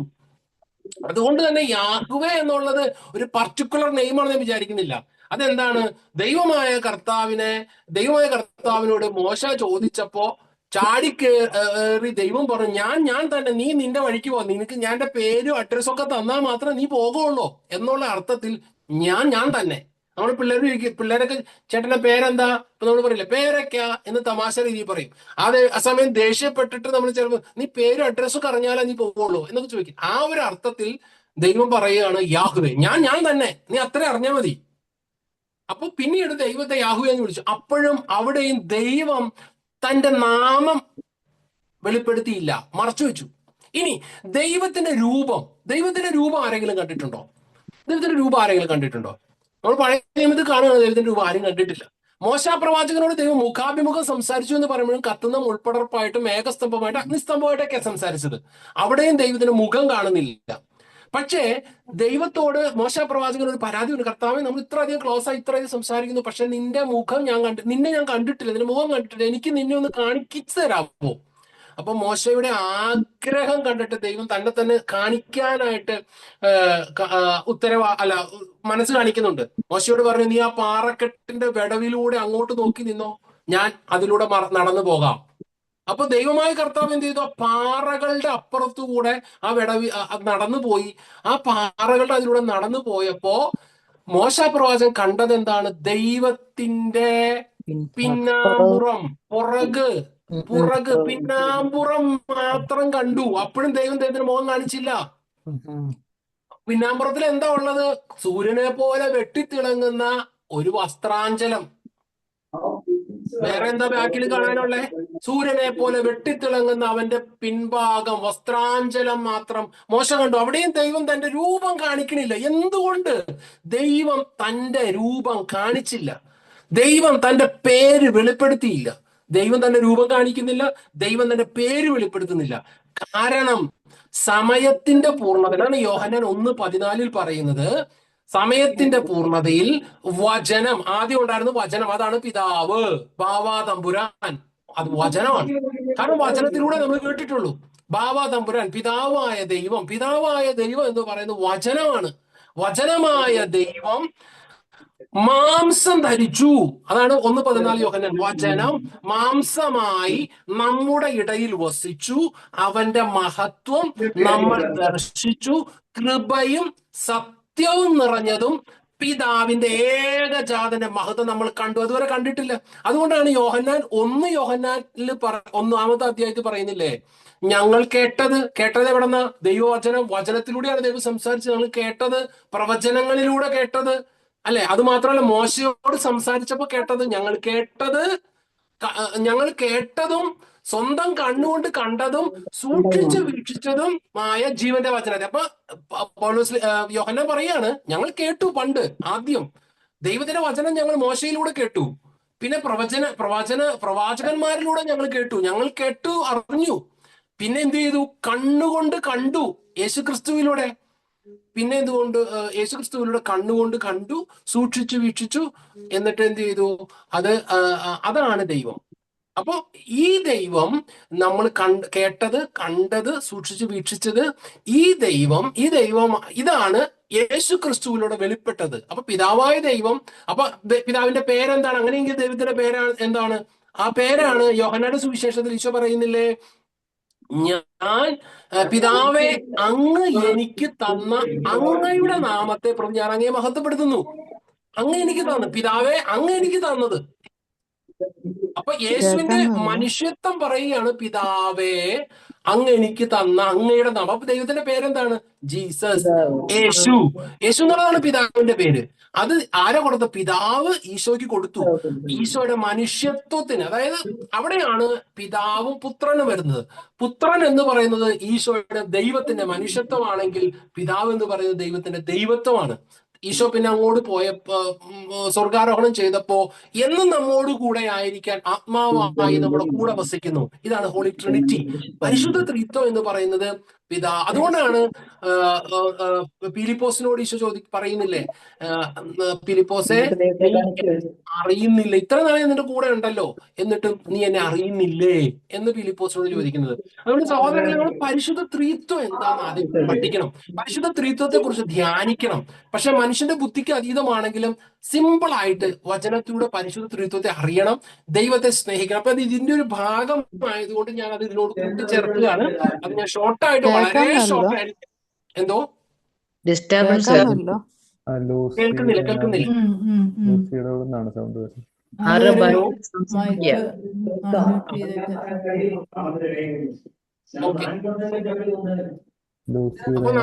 അപ്പൊ ആ ഒരു സാഹചര്യമാണ്. അതാണ് നമുക്ക് ഈ പരിശുദ്ധ ത്രിത്വത്തെ കുറെ കൂടി ഒന്ന് അറിയാനും പരിശുദ്ധ ത്രിത്വത്തെ മനസ്സിലാക്കാനും ദൈവസ്നേഹത്തിന്റെ പൂർണ്ണതയിലേക്ക് വരാൻ പരിശുദ്ധ ത്രിത്വത്തെ നമ്മൾ അറിയേണ്ടത് ഒരു പ്രധാനപ്പെട്ട കാര്യമാണ്. അപ്പൊ ഞാൻ ഇതിന്റെ കൂടെ ഒന്ന് കൂട്ടിച്ചേർക്കുക മാത്രമാണ് ചെയ്തത്. അപ്പോ നമ്മുടെ സമയമായി. അപ്പൊ നമ്മൾ പതിവ് പോലെ നമ്മൾ പ്രാർത്ഥിച്ച് അവസാനിപ്പിക്കുകയാണ്. നമ്മൾ അടുത്ത ആഴ്ചത്തെ ഹോംവർക്കിൽ ഒരു ചെറിയ ചേഞ്ച് ഉണ്ട് കേട്ടോ. ഹോംവർക്ക് ശ്രദ്ധിച്ചു കേട്ടോണേ. അടുത്ത ആഴ്ചത്തെ ഹോംവർക്ക് ഇങ്ങനെയാണ്. അടുത്ത ആഴ്ച നമ്മള് ഇപ്പൊ നമ്മൾ 8 അധ്യായങ്ങൾ കണ്ടു. നിങ്ങള് പഗാനി അച്ഛനെ കുറിച്ച് 5 പേരോട് പറയണം. 5 പേരോട് പറയണം. ഇതാണ് ഈ പുസ്തകത്തിലെ നിങ്ങൾക്ക് മനസ്സിലായ കാര്യങ്ങള് 5 പേരോട് നിങ്ങൾ പഗാനിയച്ചനെ കുറിച്ച്. ഇത് നമ്മൾ ഒരു പരിശീലനമാണ്, ട്രെയിൻ ചെയ്യുക. നമ്മള് സുവിശേഷം പറയാൻ നമ്മൾ കേൾക്കല്ല. അതുകൊണ്ടാണ് വചനം പറയുന്നത്, നിങ്ങൾ കേൾക്കുന്നവർ മാത്രമാകാതെ അത് പറയുന്നവരും അനുവർത്തിക്കുന്നവരും. ഈശോയുടെ വചനമാണ് നിങ്ങൾ പോയി സുവിശേഷം പ്രസംഗിക്കണം എന്നുള്ളത്. അപ്പൊ നമ്മൾക്ക് പോയി മൈക്കൊക്കെ പിടിച്ച് ഒരു പക്ഷേ വട്ടായിലച്ഛനും ഡൊമിനിക്കച്ഛനും ഒക്കെ പറയുന്നത് പോലെ പറയാൻ ഒരു പക്ഷെ നമുക്ക് അത്രയും അറിവുണ്ടാവില്ല. നമുക്ക് കൊച്ചു കാര്യങ്ങളിലൂടെ ഷെയർ ചെയ്യാലോ. അത് അങ്ങനെയാണ് നമ്മൾ. അപ്പൊ നമ്മൾ ആദ്യം പഗാനിയച്ചനെ അറിയണം, പഗാനിയച്ചൻ ആരാന്ന് മനസ്സിലാക്കണം. അപ്പൊ എന്നിട്ട് നിങ്ങൾ പഗാനിയച്ചനോട് മധ്യസ്ഥം വഹിക്കാൻ തുടങ്ങണം. നമുക്ക് പഗാനിയച്ചനെ എത്രയും പെട്ടെന്ന് വിശുദ്ധനാക്കണം. നമുക്ക് അതിനൊരു നല്ല അത്ഭുതമൊക്കെ ഇനി കിട്ടാനുണ്ട്. പഗാനിയച്ചൻ നമുക്ക് വിശുദ്ധനാക്കണം. അപ്പൊ നിങ്ങളൊരു രോഗിയെ കാണാൻ ഈ പഗാനിയച്ചന്റെ മധ്യസ്ഥതയിൽ പ്രാർത്ഥിക്കാൻ അവരോട് പറയണം. അപ്പൊ ഈ ഒരാഴ്ചയിൽ, അതായത് തിങ്കൾ ചൊവ്വ ബുധൻ വ്യാഴാഴ്ചക്കുള്ളിൽ നിങ്ങൾ 5 പേരോട്, ഞാൻ 10 ആണ് ആദ്യം വിചാരിച്ചത്, അത് ഞാൻ 5 ആക്കി. 5 പേരോട് നിങ്ങൾ പഗാനിയച്ചനെ കുറിച്ച് പറഞ്ഞ് ഈ പുസ്തകത്തെ കുറിച്ച് പറഞ്ഞിട്ട് ഈ പുസ്തകത്തിലെ ആദ്യത്തെ 8 അധ്യായങ്ങൾ നമ്മൾ കണ്ടതിന്റെ ഒരു ചെറിയ സമ്മറി അവർക്ക് ഇങ്ങനെ ഒരു സംഭവം ഉണ്ടെന്ന് പറഞ്ഞ് അവരോട് പറഞ്ഞു കൊടുക്കണം. അപ്പം അത് പറഞ്ഞു കൊടുക്കണം. നിങ്ങൾ ക്ലാസ് എടുക്കാനൊന്നും പോണ്ട. നിങ്ങൾ കേട്ട ഈ പുസ്തകത്തിൽ എത്ര മനോഹരമായിട്ടാണ് അച്ഛൻ എഴുതി വെച്ചിരിക്കുന്നത് എന്നുള്ള നിങ്ങൾ മനസ്സിലാക്കിയ കാര്യം നിങ്ങൾ 5 മിനിറ്റ് കൊണ്ടോ അല്ലെങ്കിൽ 2 മിനിറ്റ് ആണ് നിങ്ങൾ പറയണം. പക്ഷെ 5 പേരോട് പറയണം. ഈ 5 പേരുടെ പേര് എഴുതി വെക്കണം. എന്നിട്ട് വെള്ളിയാഴ്ചക്ക് മുമ്പായിട്ട് നിങ്ങൾ പറഞ്ഞ കേൾക്കുന്നില്ല? കേൾക്കുന്നുണ്ടല്ലോ. ഇല്ല, കേൾക്കാൻ മേല. ആണോ? ഒന്ന് വോയിസ് ഒക്കെ ഒന്ന് കൂട്ടി വെച്ചേ. അപ്പൊ മൈക്കൊക്കെ ഒന്ന് കൂട്ടി വെച്ചോ കേട്ടോ. അപ്പൊ അത് പറഞ്ഞത് നിങ്ങൾ പറയണം. പറഞ്ഞിട്ട് അതെന്ത് ചെയ്യണം?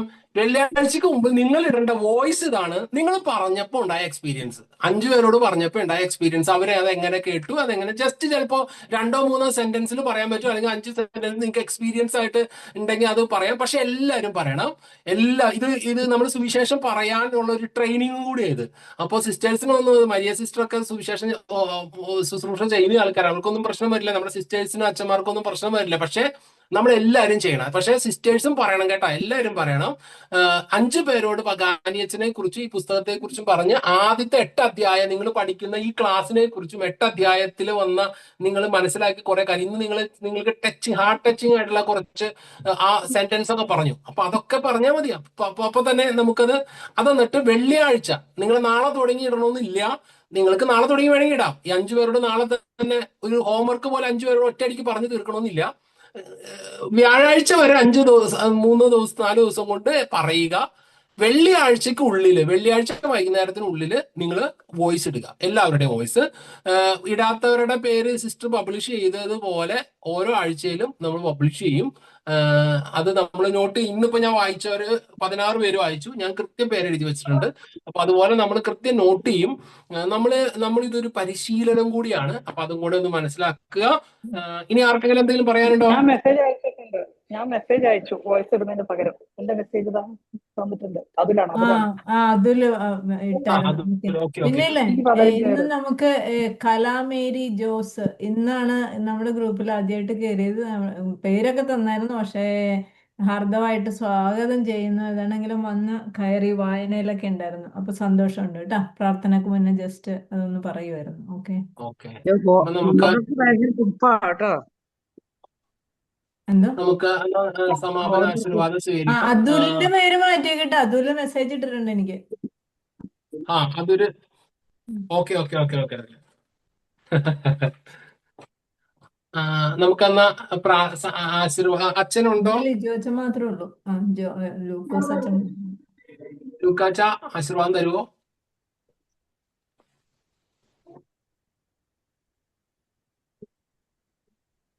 പിതാവിന്റെയും പുത്രന്റെയും പരിശുദ്ധാത്മാവിന്റെയും നാമത്തിൽ ആമേൻ. എൻ്റെ ഈശോയെ, ഞങ്ങളെ ഒരിക്കൽ കൂടി നിന്റെ സന്നിധിയിൽ ഒരുമിച്ച് ചേർത്തതിന് ഒരു നന്ദി പറയുന്നു. നീ ഞങ്ങൾക്കായി ഒരുക്കി വച്ചിരിക്കുന്ന നിന്റെ അനന്തമായ പദ്ധതികളെ ഓർത്തും നിനക്ക് നന്ദി പറയുന്നു. ഈ ദിവസം ഈശോയെ, നീ ഞങ്ങളോട് കാണിച്ച സ്നേഹത്തെ കുറിച്ച് കൂടുതൽ ഒരല്പം കൂടി ഞങ്ങളുടെ ജീവിതത്തിൽ മനസ്സിലാക്കാൻ ഞങ്ങൾക്ക് കൃപ തന്നതിനെ ഓർത്ത് നന്ദി പറയുന്നു. ഈശോയെ, ഓരോ ദിവസവും ഞങ്ങളിലെ കുറവുകൾ മാറ്റി നിന്റെ സ്നേഹം തിരിച്ചറിഞ്ഞ് അവസാനം നിന്നെ പുൽകാനുള്ള വലിയ ആഗ്രഹത്താൽ ഞങ്ങളുടെ ജീവിതത്തിൽ നിനക്ക് വേണ്ടി ജീവിക്കാൻ, നാളിതുവരെ ഞങ്ങൾ ചെയ്തു പോയ തെറ്റുകൾക്കൊക്കെ പരിഹാരം ചെയ്ത് അതിനേക്കാൾ ഏറെ ഈ ലോകത്തിൽ മറ്റാരും ഇതുവരെ സ്നേഹിക്കാത്തവരെ നിന്നെ സ്നേഹിക്കാനുള്ള കൃപ നീ ഞങ്ങൾക്ക് തരണമേ എന്ന് പ്രാർത്ഥിക്കുന്നു. ഞങ്ങളെല്ലാവരെയും ഒരിക്കൽ കൂടി നിന്റെ കരങ്ങളിലേക്ക് ചേർത്ത് വെച്ച് ഈശോയെ, നിന്റെ ആശീർവാദം നീ ഞങ്ങൾക്ക് തരണമെന്ന് ആഗ്രഹിച്ച് പ്രാർത്ഥിക്കുന്നു. നമ്മുടെ കർത്താവ് ഈശോ മിശിഹായുടെ കൃപയും പിതാവായ ദൈവത്തിന്റെ സ്നേഹവും പരിശുദ്ധാത്മാവിന്റെ സഹവാസവും വിശുദ്ധ കുരിശിന്റെ സംരക്ഷണവും സകല വിശുദ്ധരുടെയും മാലാഖമാരുടെയും മധ്യസ്ഥതയും നാം എല്ലാവരുടെയും കൂടെ ഉണ്ടായിരിക്കട്ടെ, ഇപ്പോഴും എപ്പോഴും എന്നേക്കും. ആമേൻ. ഈശോ മിശിഹായ്ക്ക് സ്തുതിയായിരിക്കട്ടെ. എല്ലാവർക്കും ഈശോയുടെ നാമത്തിൽ എല്ലാ അനുഗ്രഹങ്ങളും കൃപകളും നേരുന്നു. പിന്നെ എന്തെങ്കിലുമൊക്കെ പറയാനുണ്ടെങ്കിൽ ഈ സമയത്ത് പറയാട്ടോ. തിരക്കുള്ളവർക്ക് പോകാം. എന്തെങ്കിലും നിങ്ങൾക്ക് ജസ്റ്റ് 1-2 കാര്യങ്ങളൊക്കെ പറയണം, അല്ലെങ്കിൽ എന്തെങ്കിലും നമുക്ക് പറയണമെങ്കിൽ തിരക്കുള്ളവർക്ക് പോകാം. ആശീർവാദം കഴിഞ്ഞ് നിങ്ങൾക്ക് എപ്പോൾ വേണമെങ്കിലും എക്സിറ്റ് അടിക്കാം. അങ്ങനെ ആർക്കെങ്കിലും എന്തെങ്കിലും പറയാനുണ്ടെങ്കിൽ അതുലെ